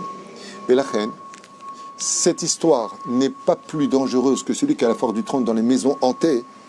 Quand il rentre dedans comme ça, et qu'est-ce qu'il fait? Il se tient. Hein. Il se tient à son frère, il se tient à sa femme. La femme tient son mari, comme ça. Attends, c'est quoi une tolda? Et on est mort de rire. Et quand on sort, qu'est-ce qu'on dit à l'autre? Tu devrais le faire, hein? Mais tu vas être mort de peur.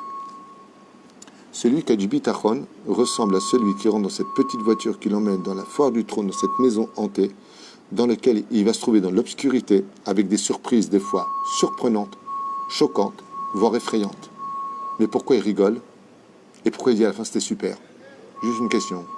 Parce qu'il sait qu'il va ressortir de l'autre côté et que tout ce qu'il y avait à l'intérieur, c'était des mises en scène chronologiques par rapport à un système qui était mis en place pour que tu comprennes que ce n'était qu'un jeu. Même si le mot jeu est péjoratif à l'oreille. Alors quoi, on est dans un jeu? D'une certaine façon, oui. C'est un sujet que j'ai déjà développé dans d'autres shiurim, oui. C'est le jeu de gagner ou pas le loto de ta vie. C'est-à-dire d'être vivant pour la Géoula. Et de dire à Dieu, tu vois Hachem, malgré tout, je t'ai jamais laissé. Une fois, il y a un père qui m'a raconté pourquoi il aimait un fils plus que les autres. On était à Paris, et il a dit à 3 de ses enfants de l'attendre. Ils étaient grands, hein, 25 ans, 23 ans et 28 ans, je sais pas, un truc ou pas, des enfants. Attendez-moi. Et il a été retenu. Il a été retenu. Quand il est arrivé, il n'y avait plus qu'un enfant qui était sur place. Il dit, ils sont où tes frères? Là, ils ont vu que tu tardais, ils sont partis. Il dit, toi, pourquoi t'es resté? Parce que j'avais confiance que tu reviendrais me prendre en voiture. Et ils sont partis en taxi, ils ont payé un taxi. Le père a dit, qu'est-ce qu'ils sont bêtes? C'est pas parce que j'ai tardé que je venais pas. Mais toi, tu m'as montré que tu avais confiance en moi. Il m'a expliqué il avait un restaurant. Il l'a nommé lui. Et parce que tu m'as attendu. Dieu nous a promis qu'il viendra nous libérer. Tu as juste à attendre. Alors j'ai 3 questions. J'écoute. La première, c'est que à l'époque de avant la Shoah, Ken. pendant la Shoah, Oui. Les gens ils étaient dans le désespoir, Dieu sentait qu'il était Tout à fait. C'est pour ça que j'ai dit que ça a commencé à partir de la Shoah. Ken. Maud.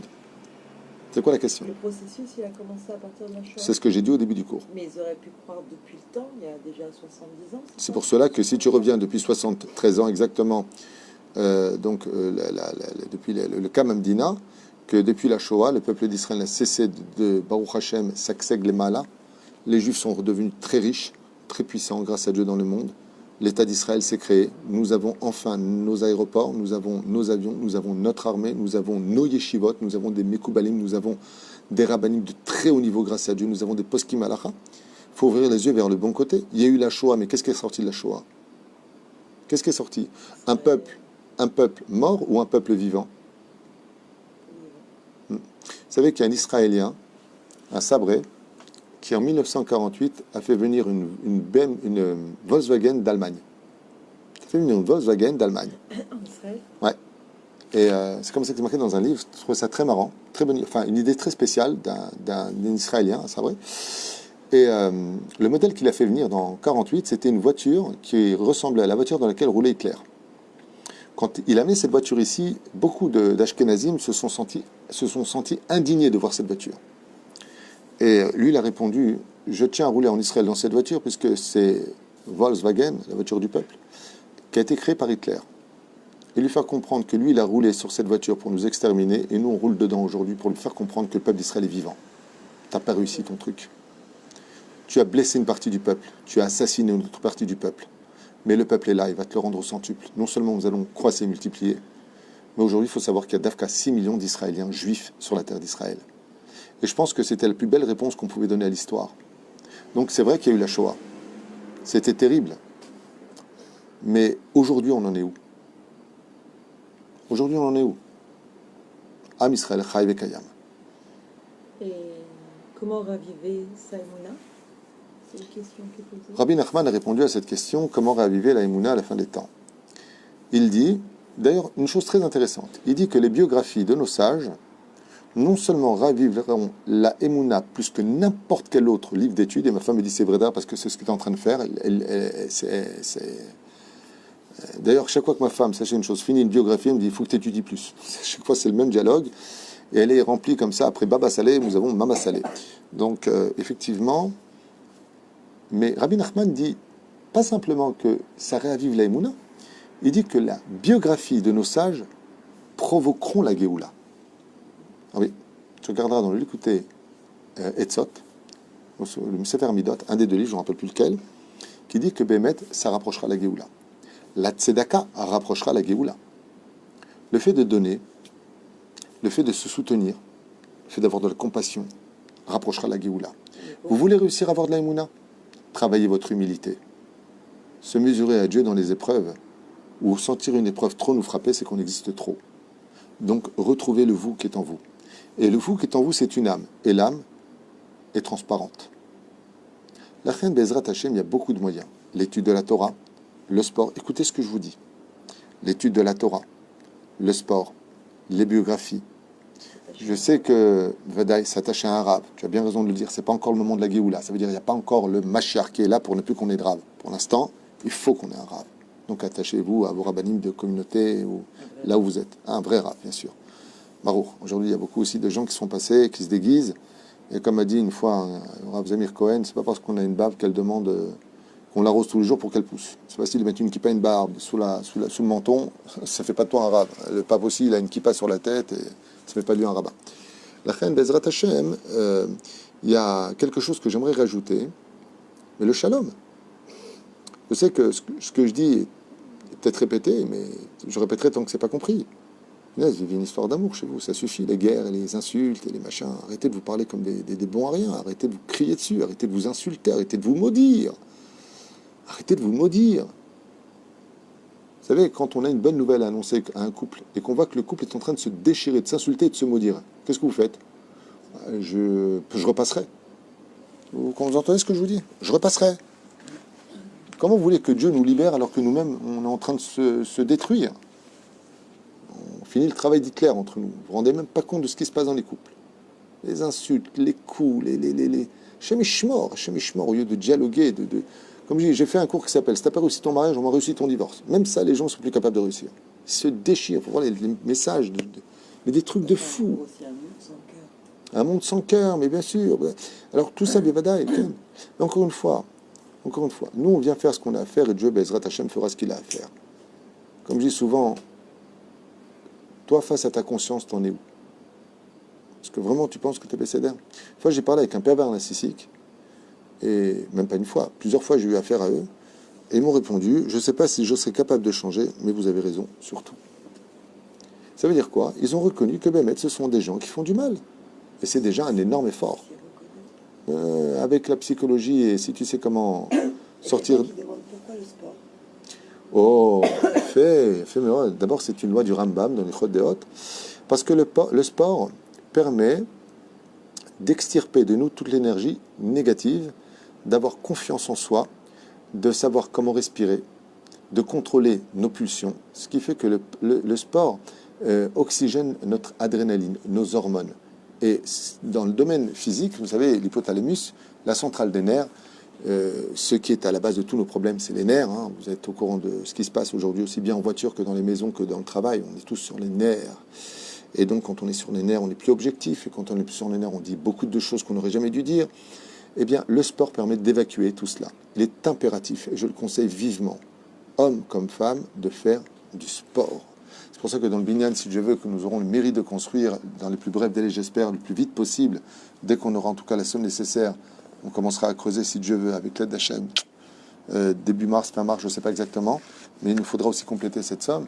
Mais il y a 2 salles de sport qui sont prévues, une pour les hommes et une pour les femmes, avec des exercices respiratoires qui compléteront, Bezrat Hachem, l'étude qui sera mise en pratique pour les hommes et pour les femmes, ainsi que, Bezrat Hachem, tous les programmes prévus pour l'Alia francophone, avec l'aide d'Hachem, où on agira en conséquence, non pas par des paroles, mais par des actes.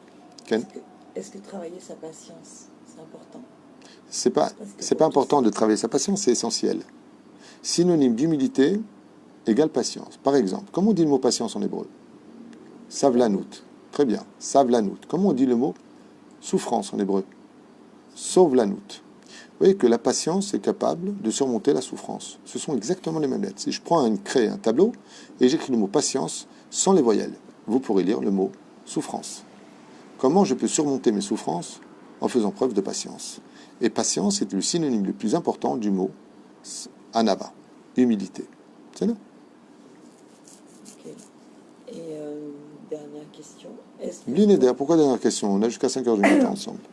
Est-ce que ce virus qu'on subit aujourd'hui fait partie du plan? Vadaï. C'est un virus qui a autant de qualités que de défauts. Il a eu des qualités parce qu'il nous a montré qu'on n'était rien sur Terre alors qu'on était en paroxysme de l'orgueil et on se prenait pour Dieu. Et il nous a montré que Bémet, on n'a rien de temps, on n'est rien, et que tout ce qui était acquis n'est plus un acquis. Ceux qui rêvaient d'avoir des salles de mariage qui faisaient des 100 et 200 000 shekels par mois, malheureusement se retrouvent aujourd'hui avec beaucoup de dettes. C'est comme dit le Ben Ishraï, le mazal c'est comme une échelle. Donc, un jour le barreau du haut s'est moqué du barreau du bas. Est venu le propriétaire, il a retourné l'échelle pour la mettre ailleurs. Le barreau du bas se retrouvait en haut. Hachem Orishuma Hachir, on le lit tous les jours dans les Gerot Haramban, entre autres. Et ce virus, il nous a montré vraiment une facette du monde. D'abord, il y a eu beaucoup d'accords qui ont eu lieu pendant ce virus, des accords incroyables entre les pays arabes et le pays d'Israël, des accords qui ont eu lieu d'Afka pendant ce virus. Parce qu'on nous montre quelque part que c'est la solidarité qui nous amènera à vaincre les problèmes de ce monde. Et la reine, il n'y a pas de doute que ce message international et universel est un message qui renferme en lui des réalités. Par exemple, est-ce que Dieu veut ou pas de nos prières? La Gemara dans Masechet Brachot de Davzaïn, ou d'Afret, pardon, nous annonce que Dieu n'en aura jamais marre de nos prières.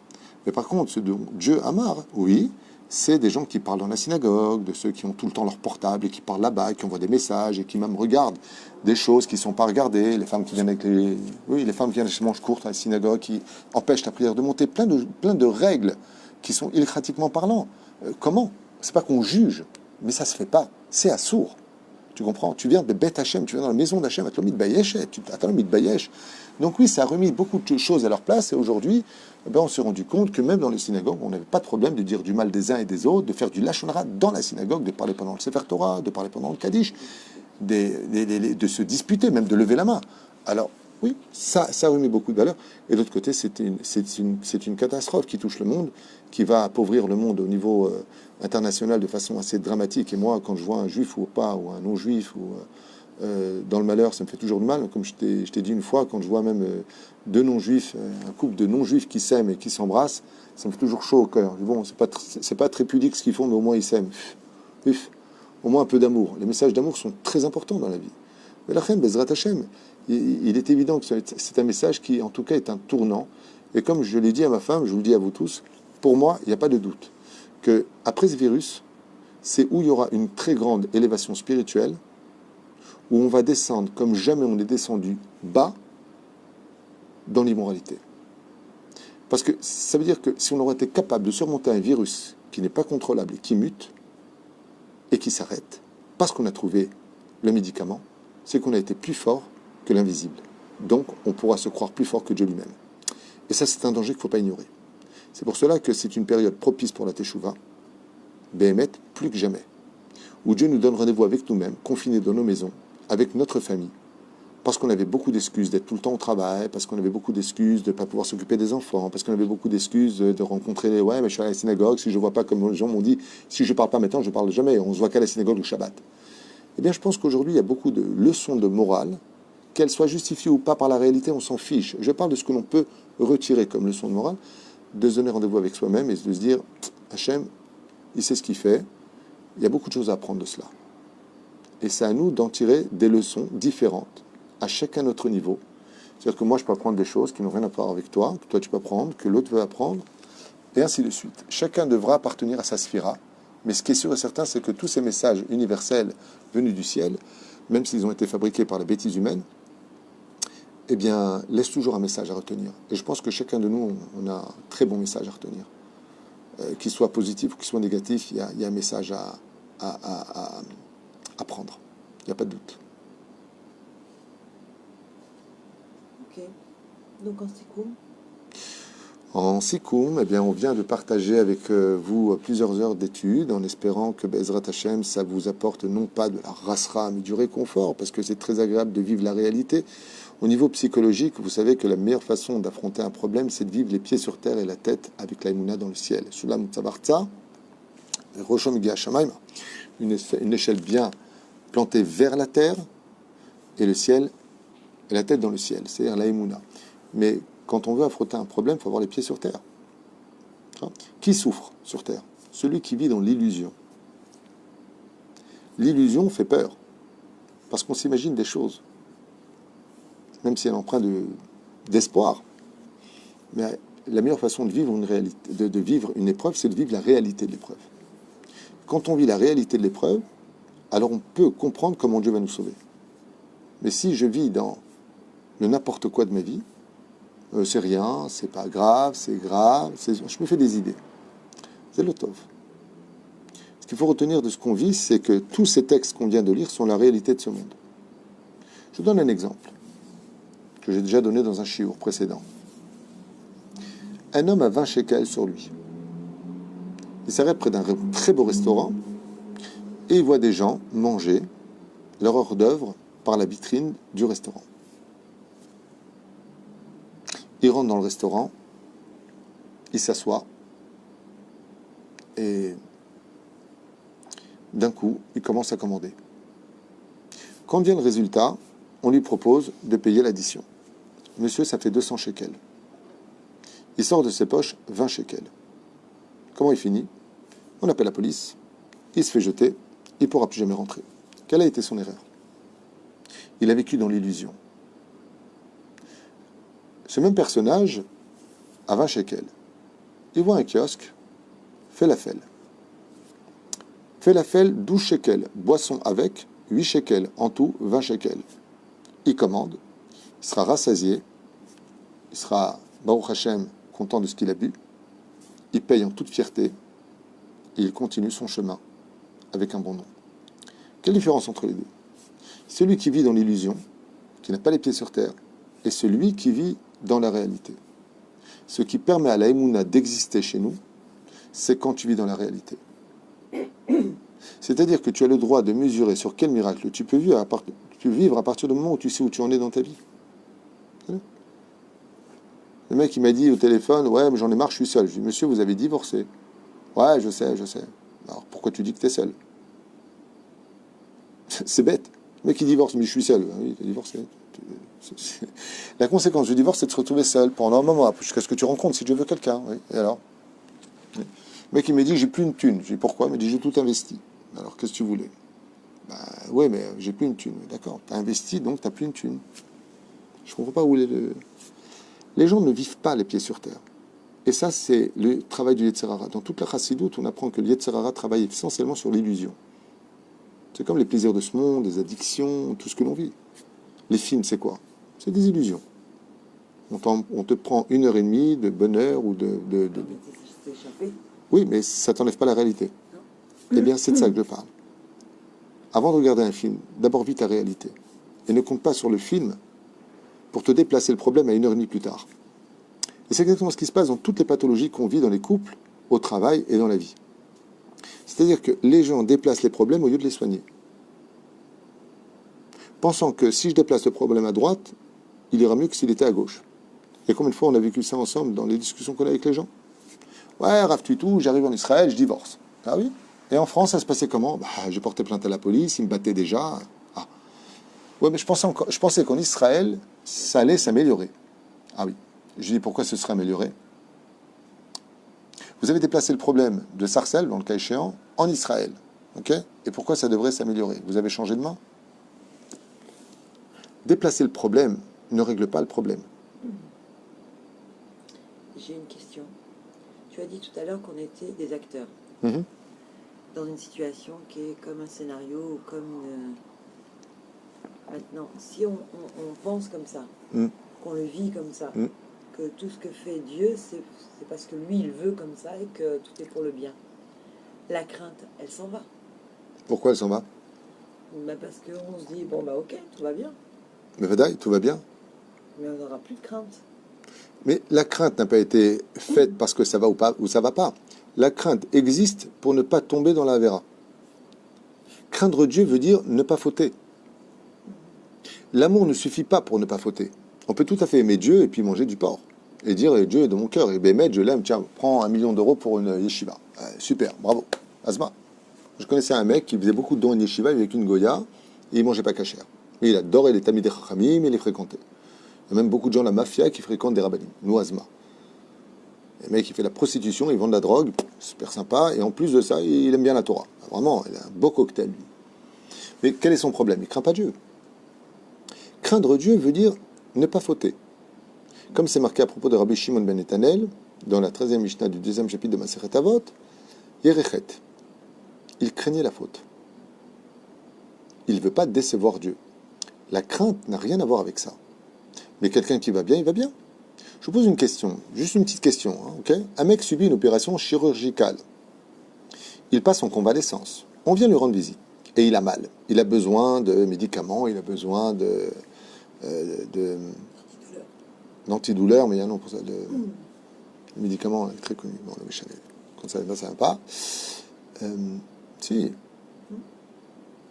Quand quelqu'un a très très mal, qu'est-ce qu'on lui injecte? La morphine. Morphine, tu vois que tu y arrives. La morphine, d'accord? Et il a mal. Et quand tu vas le voir, alors ça va? C'est une question bête en plus, tu vois. Ça va? Oh, ça va, mais qu'est-ce que j'ai mal? Je me suis fait opérer, je sens encore la douleur. Alors ça va ou ça va pas? Non, ça va, mais j'ai mal. Alors, si tu as mal, comment ça va? Réponse, je vais t'expliquer en 12, je viens de me faire opérer. Et ils m'ont prévenu qu'après l'opération, je vais ressentir, après que l'anesthésie s'en va, je vais ressentir la douleur. Donc cette douleur, elle est acceptable, puisqu'elle est naturelle. Elle est logique. Ça veut dire que la réalité de mon opération aboutit à avoir mal pendant un laps de temps. Monsieur, pendant 3 jours, vous allez ressentir un peu la douleur, mais vous inquiétez pas, ça va s'estomper. Aïe, aïe, aïe, ça ne t'empêche pas d'avoir mal. Quand on est mis à l'épreuve, on a le droit d'avoir mal. On n'a pas le droit d'être inquiet, puisque c'est une suite logique à la situation. On va parler de la crainte. Et Nachinami, la crainte t'empêchera de retirer les fils en image de l'opération. Tout simplement. Et est-ce que par rapport à tout ce que tu as dit, donc les 4 barrages de la Emouna, de la fin du temps, est-ce qu'on peut l'éviter? Barour. Absolument. Absolument. C'est une excellente question. Je ne sais pas qui a posé cette question, mais vraiment, j'attendais. Oui? Je ne sais plus. C'était... Bref. Alors, absolument. On peut, mamache, tout à fait éviter ça. Complètement. Comment? Il y a plusieurs conseils qui sont donnés par nos rabbinim, entre autres Rabbi Nachman, Chassidout, qui est vraiment un extraordinaire médicament à ce genre de situation. C'est tout simplement d'être capable, tu arrives?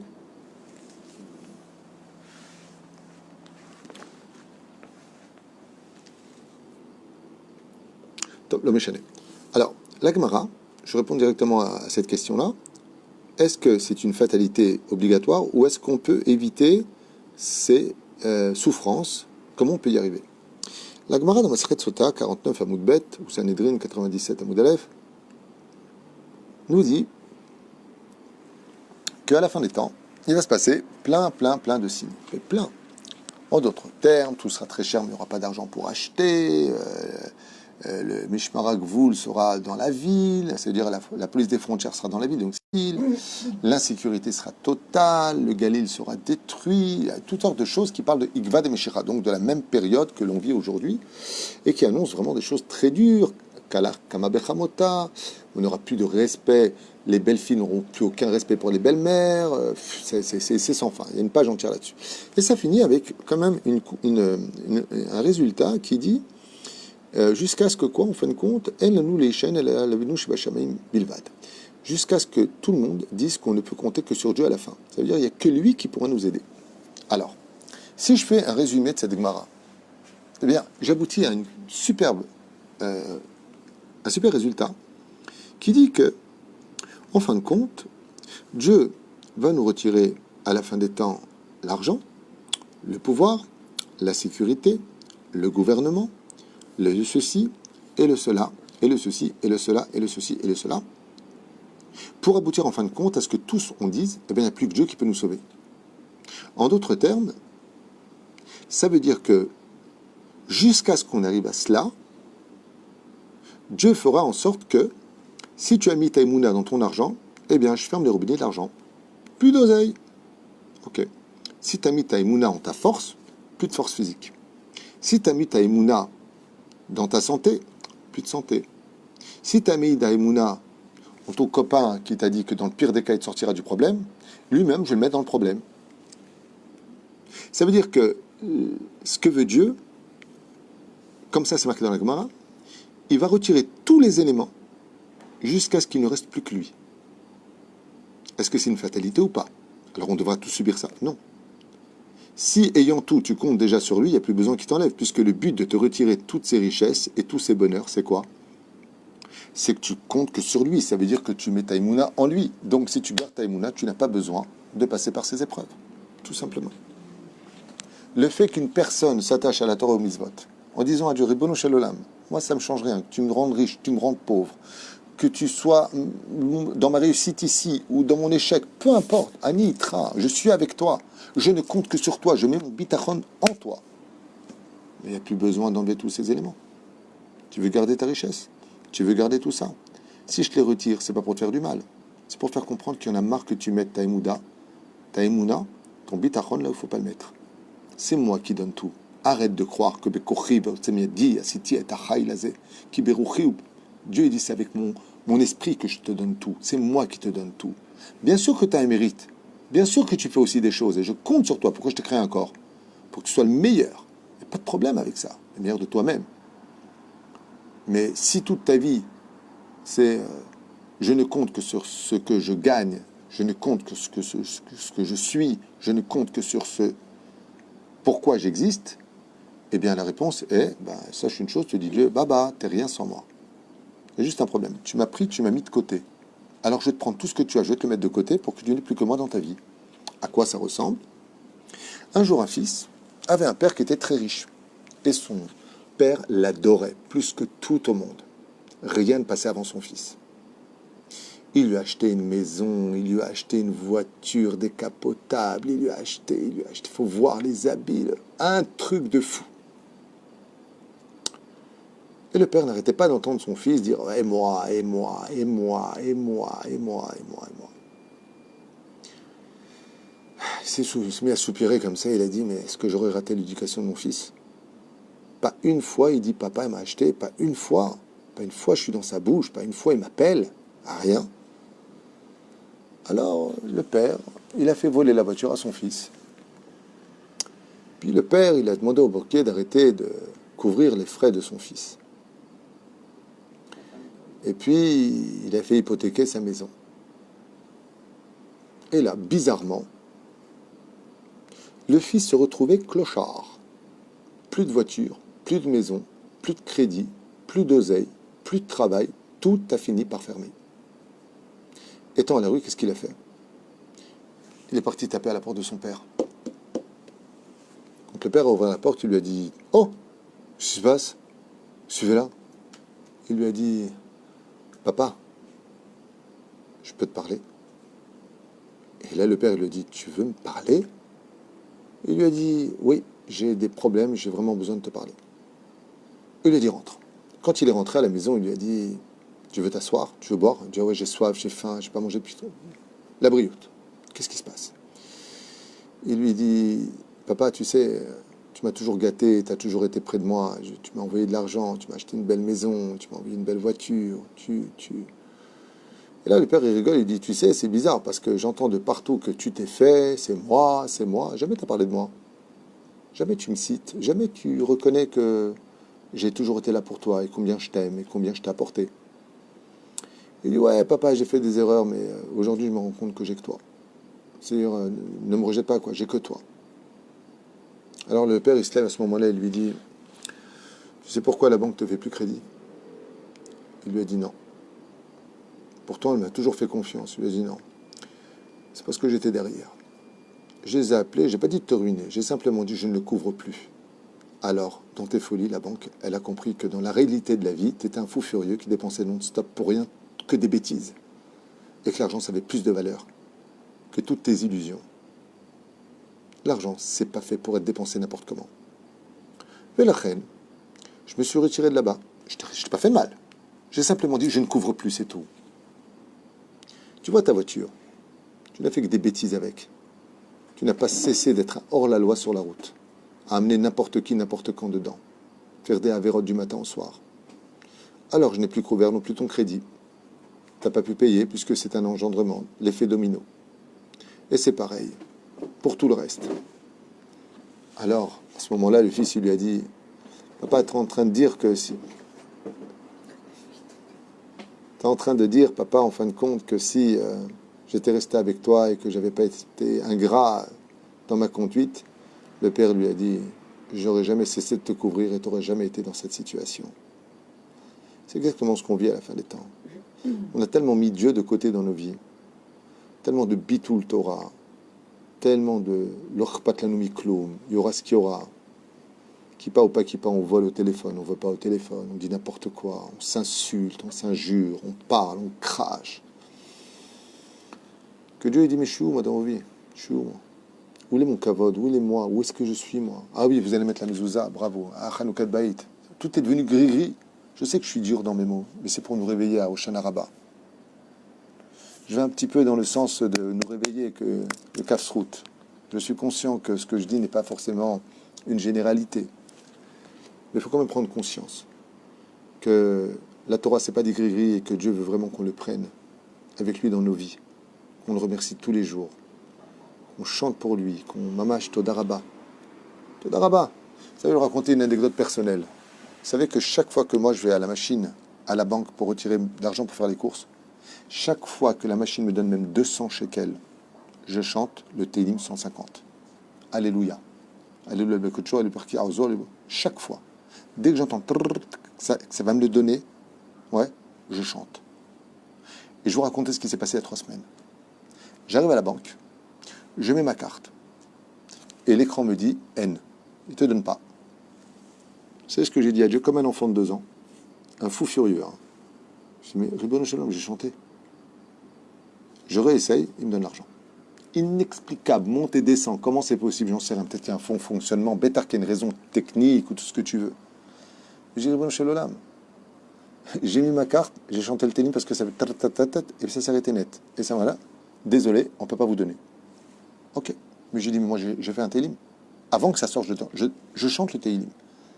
Sois loué Hachem. Okay? Sois loué Hachem. Je remets ma carte. C'est pas une histoire qu'on m'a racontée, mytho. C'est moi qui l'ai vécu. Il y a 3 semaines. Je remets ma carte. Il me donne l'argent. C'est ce que j'ai répondu en sortant. Je dis, ah bah alors j'ai eu peur. Ani somech alecha Hachem. Ani somech alecha. Partout où je vais, tu seras. Il y aura toujours de la place pour toi. Dans mon cœur, dans ma vie, dans ma chambre, dans le salon, dans l'étude, partout. Alors il n'y a pas de raison que Dieu il te prenne quoi que ce soit. Quand tu es avec Hachem, il n'a pas besoin de te retirer les éléments pour te rappeler qu'il existe. Et il y a d'autres qui ont des tikkunim.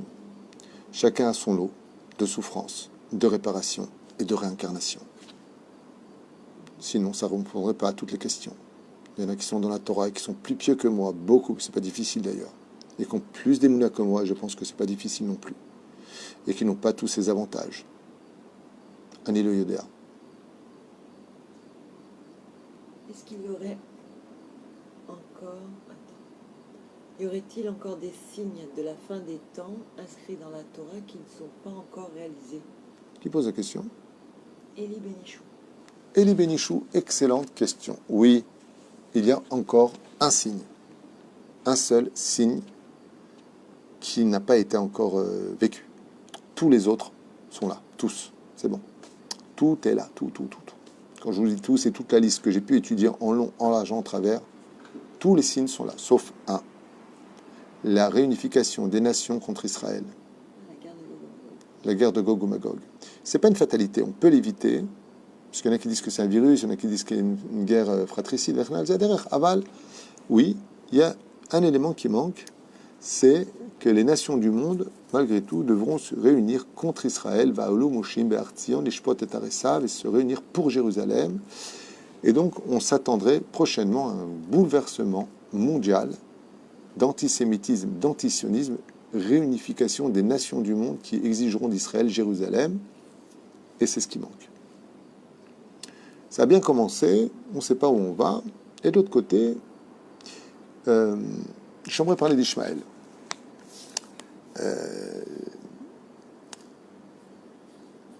Les pays réunifiés arabes, comment on appelle ça, les Émirats arabes. Tu ne mets pas beaucoup à 4 heures du matin, toi. 5 heures, pardon. 5 heures du matin. Les Émirats arabes, aujourd'hui, tendent la main à Israël pour faire la paix. Rashi, Akadosh, par Rachid, Rashi, dit à propos de l'enterrement d'Avram Avinu, donc dans Chaye Sarah à la fin, puisque Sarah meurt au début de la paracha et Avram décède à la fin de la paracha, Chaye Sarah, si je me rappelle bien. Et à l'enterrement, il y a marqué comme ça, Vayavo les lavot ou l'ispot, je ne me rappelle plus, Avraham, Yitzhak ve Ishmaël. Et viendront accompagner à sa dernière demeure Yitzhak et Ishmaël. Rashi intervient et dit, bizarre, Ishmaël était l'aîné de Yitzhak, mais là il est marqué Yitzhak et Ishmaël. Et à Rashi de répondre, car Ishmaël fera Teshuvah à la fin des temps. Il y aura une reconnaissance d'Ishmaël vis-à-vis de Yitzhak. Et cette reconnaissance viendra à ce que Ishmaël tende la main à Yitzhak, c'est-à-dire aux enfants d'Israël, pour la légitimité, leurs droits et leur succession en tant qu'héritier d'Avraham Avinu. Et ça aussi, on est en train de vivre. On est en train de vivre un événement incroyable. La deuxième chose que les événements nous apportent, qui démontre vraiment qu'on est à la fin des temps, c'est l'élection d'Obama. Pourquoi? Parce que dans la paracha de Noach, les gens de couleur, je dis bien dans la Bible, qu'il n'y ait pas d'ambiguïté, et on a dans notre peuple les Éthiopiens qui sont de très bons juifs et qu'on aime. Donc il n'y a pas de notion de racisme, parce que les gens sont un peu petits d'esprit et dès que tu dis des trucs, ah t'as vu ce qu'il a dit, ils sont un peu teubés comme ça. Malheureusement, petits d'esprit en tout cas. Dans la Bible, donc si vous avez des plaintes à formuler, vous allez au Kotel ou allez voir des rabbinim ou faites ce que vous voulez, eh bien il y a marqué là-bas que Kenaan a été maudit. En d'autres termes, que les gens des couleurs ont été maudits jusqu'à la fin des temps. C'est comme ça que c'est marqué. Rashi explique qu'est-ce qui s'est passé. Le premier homme noir de l'histoire, même s'il y a des gens noirs qui ont plus de valeur que d'hommes blancs, c'est pas tout ce que je veux désigner, c'est pas du racisme. Pour les gens petits d'esprit, encore une fois, j'explique la Bible, la Torah, ce qu'elle dit. Dans la Torah, je vous montre le texte. C'est pas Bereshit, donc j'aurais montré noir sur blanc. Maudit sois-tu, tu seras l'esclave de tes frères. C'est là. Parachat noir, section. Ok.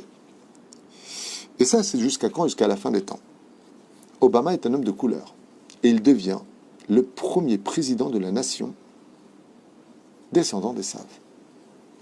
Ça veut dire que la malédiction de l'homme noir, avec tout ce qu'on est en train de vivre aujourd'hui, est levée. Et non seulement il y a une égalité entre les blancs et les noirs, et Baruch Hashem, c'est parfait, je ne suis pas contre, pour moi un homme c'est un homme, mais en plus de ça, on peut même dire que certains États sont passés les Noirs au-dessus des Blancs. Incroyable. Pourquoi pas? C'est un des plus grands signes de la Géoula. Parce que la malédiction sur Canaan et sa descendance, c'est-à-dire du premier Noir de l'histoire jusqu'à la fin des temps, c'est qu'ils devaient servir leurs frères. Alors je ne justifie pas l'esclavage, la guerre des sudistes et des nordistes, c'est pas du tout ce que je veux dire. Ça ne m'intéresse pas. Ce que je veux faire comprendre, c'est que toutes les choses qu'on a vécues pendant des décennies aujourd'hui sont en train de changer.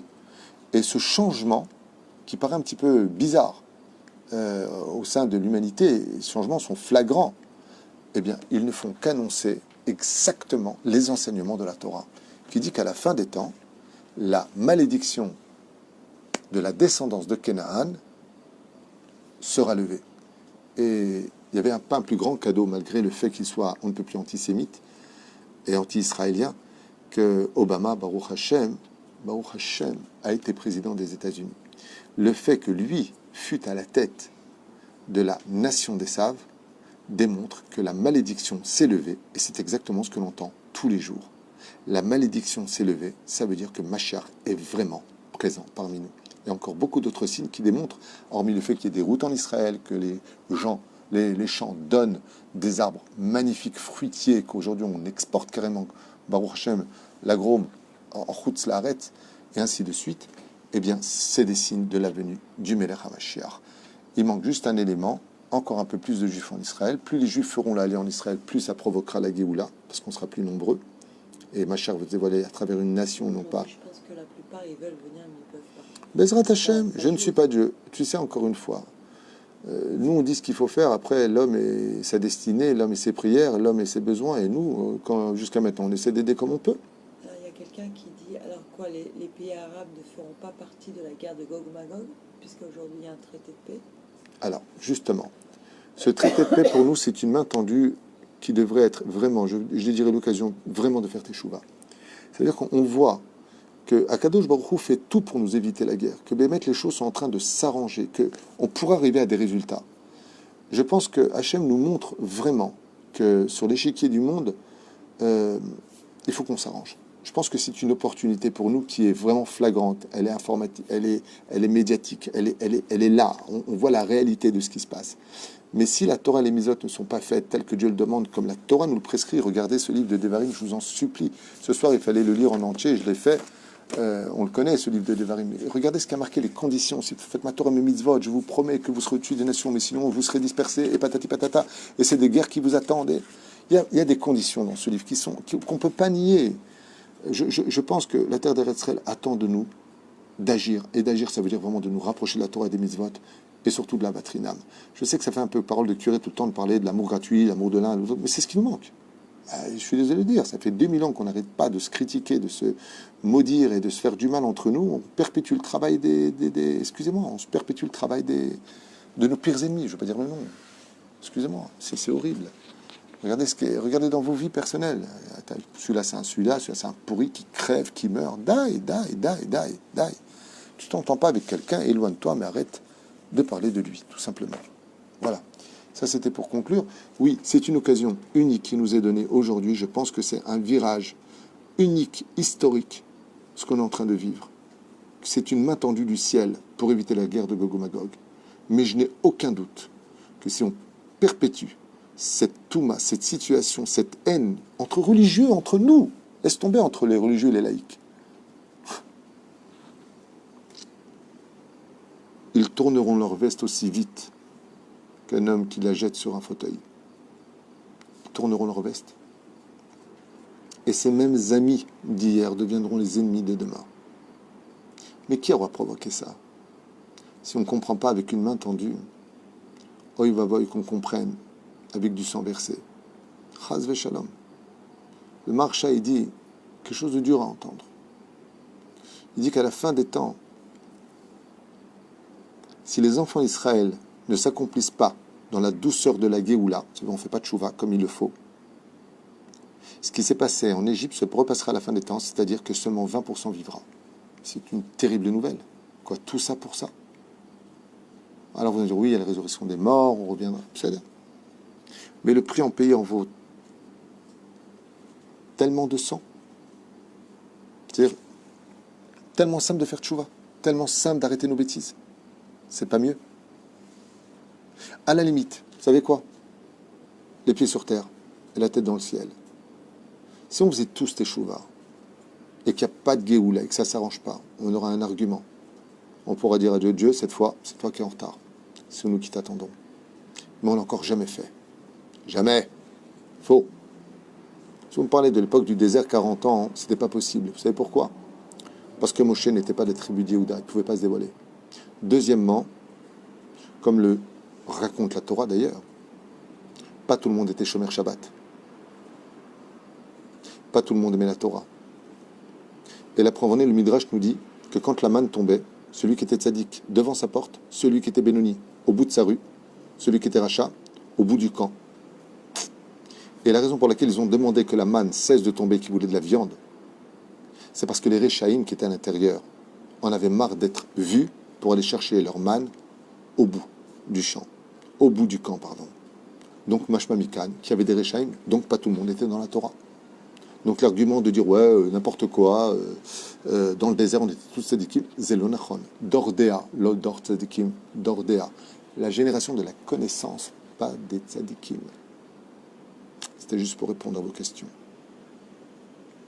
Ok. Bon, il y a quelques personnes qui n'ont pas compris, qui disent que tu es raciste et tout ça. Moi je suis raciste, quel rapport? Jusque dans la Torah, il y a écrit aussi que le peuple juif est parti en esclavage. Oui, nous-mêmes on a été esclaves, mais quel rapport avec le racisme? Pourquoi les gens disent que je suis raciste? Ah, pour Obama. Pourquoi? Quel rapport? Je dis au contraire, Baruch Hashem, qu'il était président. Enfin bon, les petits esprits, changez de scène, allez ailleurs. Moi, j'ai pas de temps à perdre avec vous. Avec tout l'aspect que je vous dois, écoutez bien d'abord ce que je dis avant de réagir. Ce sera des vacances pour nous tous. Ezrat Hashem. Tov. Chez Niskel et Ishod Venechamot, il est 5h05. Effectivement, on va se préparer à aller prier pour le Netzachama. Bracha Batsacha Bechol Maseadenu, chez Niskel et Ishod Venechamot. Tu vois, quand j'ai parlé des hommes de couleur, j'ai eu peur de tomber sur des petites personnes qui comprennent rien comme d'habitude et qui passent leur temps à réagir de façon impropre. Ouais, Ezrat Hashem, il y a toujours comme ça. Top, Shiniskel et Yeshod Venechamot, ve Shana Tova, de bons décrets. Je vous conseille pour avant de vous coucher, pour les femmes ou qui ont écouté le shiur, de faire au moins 5 minutes de Hitbo des doutes. Priez le ciel de vous donner aujourd'hui tous les éléments dont vous avez besoin pour mieux le servir. Pour les hommes, pareil, Bezrat Hashem. Techatmou besefer Hachem be'ashalom. Bénissez-vous. Shiniske Bezrat Hashem leishuot ramot meod. Et n'oubliez jamais que la parole est créatrice. Aujourd'hui, grâce à cette veillée, on a réparé la fatigue de nos yeux. On n'a parlé que de Torah grâce à Dieu. Donc, ce qu'on a dit avec notre bouche peut se réparer ce soir. Nos mains n'ont pas fait aucune chose négative. Elles répareront Bezrat Hashem en tenant le loulav et le etrog pour cette dernière journée de cette année, l'Arbat Aminim. Et la reine, il me reste plus qu'à vous souhaiter tous les bonheurs du monde et bien mettre que chaque juif retrouve le sourire et peu importe la couleur de sa peau. Quel rapport avec le racisme? Je prends pas ça à cœur, hein, je m'en fiche, mais j'arrive pas à comprendre qu'il y a des gens qui comprennent rien à ce point-là. Bezrat Hashem, qu'on entende de bonnes choses pour cette année, une belle alia pour vous tous dans les meilleures conditions du monde, et puis qu'on arrive vraiment à construire le plus vite possible ce binyan, parce que je sens vraiment que, comme l'avait dit le grand Rabbin d'Israël, le Rav Shlomo Amar entre autres, que c'est vraiment la clé d'une grande solution pour beaucoup de francophones qui monteront. On souhaitera en même temps beaucoup de bracha et de hatzlacha au Rav Yossi Tayeb, qui représente la francophonie au sein du gouvernement israélien, puisqu'il est Chaver Knesset. Baruch Hashem, que Dieu le bénisse dans ce qu'il va entreprendre, et que ensemble, main dans la main, chaque Rav francophone, d'Eretz Israël et de Chutz La'aretz, travaillons en sorte que ça vous facilite la Aliyah, que ceux qui soient ici, Bezrat Hashem, réussissent à bien s'intégrer, que tout le monde ait du travail, que le monde dans la spiritualité, dans le shalom, dans l'opulence. Je vous souhaite vraiment tous les bonheurs du monde, mais surtout beaucoup d'amour chez vous. Kol Tuv, Leitraot, Mechila ou Slicha Vekapara, si j'ai vexé quelqu'un ou si j'ai dit quelque chose qui n'était pas compris. J'avais prévu un 3e shiur sur la lumière du premier jour, mais le temps passe tellement vite qu'on n'a même pas vu les heures défiler. Merci pour ceux qui m'ont suivi. Je ne sais pas s'il y a du monde ou pas. Tout à l'heure, il y avait 5000 personnes à peu près, parce qu'il y a un téléphone Facebook et un téléphone YouTube et Facebook qui sont branchés. Donc, ma femme m'a dit qu'il y avait plus de 5000 personnes. Tout de rabat. Je suis très touché. Et puis, Bezrat Hashem, que du bonheur. Juste rappeler que c'était aussi pour l'Askara qui aura lieu ce Shabbat de la personne qui a acheté ce shiur, Marilyn Halimi, pour sa maman, Zichron Bracha, Suzanne Myriam Bat Yasmina. Roi Hashem Tenahela, Gan Eden, Avram Ben Nissim aussi, puisque c'était sa skara. Et on rappellera Yehuda Sidney Ben Eliaou, Moshe Ben Zari, Tzipora Bat Ziligman, Levi, Denise Simcha Bat Lola, Shane Bat Finja, et tous les malades d'Israël. Mamash, Chag Sameach, et n'oubliez pas que pour Simchat Torah, on est confiné pour certains, il y en a qui ne peuvent pas sortir, il y en a que ceci, cela. Dansez à la maison, chantez, prenez un livre de Torah, serrez-le dans votre cœur, Be'ezrat Hashem, et dansez avec vos enfants. Si votre femme est permis, dansez avec elle, soyez Sameach Meod. Le but, c'est pas de donner ce que la tradition demande. Le but, c'est de donner avec ce que Dieu nous donne comme moyen au moment opportun, ce que l'on peut lui donner. Je vous finirai juste une dernière parabole avec... pas une parabole, pardon, une histoire de Chassidout que j'ai beaucoup aimée et qui est très significative avec le Baal Shem Tov. Il reste 2 minutes, c'est bon? Juste comme ça, une petite histoire du Baal Shem Tov à propos de la situation dans laquelle on est. Une fois, le Baal Shem Tov a dit à ses élèves, venez avec moi, je vais vous montrer ce que c'est un vrai serviteur de Dieu. Et alors qu'ils traversaient les champs, ils arrivent comme ça à Motzei Shabbat, dans une auberge, et ils s'installent dans l'auberge, et il dit maintenant, je vais vous emmener voir un tzaddik gamour. Ah, ils sont très contents, ils vont voir. Ils observent comme ça à travers une petite maison, un petit vieux, une petite péote comme ça, une grande barbe, un personnage très très âgé comme ça, avec sa femme, et ils avaient préparé, selon leurs moyens qui étaient très minimes, juste des petits pois. C'est tout ce qu'ils avaient. Et la femme a dit à son mari, une fois qu'il a fini pendant 20 minutes de chant, après avoir mangé ce petit morceau de pain qu'il avait, est-ce que je te sers du poisson maintenant? Il lui a dit oui. Et qu'est-ce que fait cette femme? Elle arrive comme ça avec la poêle et elle lui donne une cuillère de petits pois. Et lui, il mange les petits pois doucement, doucement, et il dit à sa femme, qu'est-ce qu'il est bon ton poisson. Après avoir encore chanté 20 minutes de chant, elle lui dit, est-ce que je te sers la viande et les légumes? Il lui a dit volontiers. Elle arrive avec cette même poêle et les petits pois, et il lui met une cuillère de petits pois. Et il mange. Une fois qu'il a fini, il rechante encore pendant 20 minutes des chants en l'honneur de Dieu. Et elle lui dit, est-ce que tu veux du gâteau de Shabbat? Il lui a dit, oh, volontiers.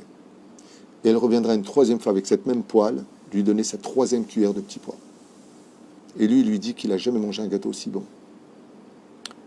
Les élèves du Baal Shem Tov ont vu ça, ils ont dit, problème.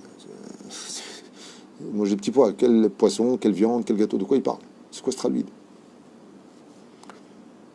Et là, le Baal Shem Tov, il leur a dit, c'est ça un vrai Eved Hashem. Un vrai Eved Hashem, c'est celui qui va travailler ce que Dieu lui demande avec les moyens que Dieu lui donne de vivre. S'il avait vraiment du poisson, il aurait mangé du poisson. Mais Dieu lui a donné de quoi avoir que des petits pois pour Shabbat. Alors il dit, Ribono Shel Olam, je vais manger le poisson, mais je ne l'ai pas. Alors ça, je vais faire en sorte que c'est du poisson.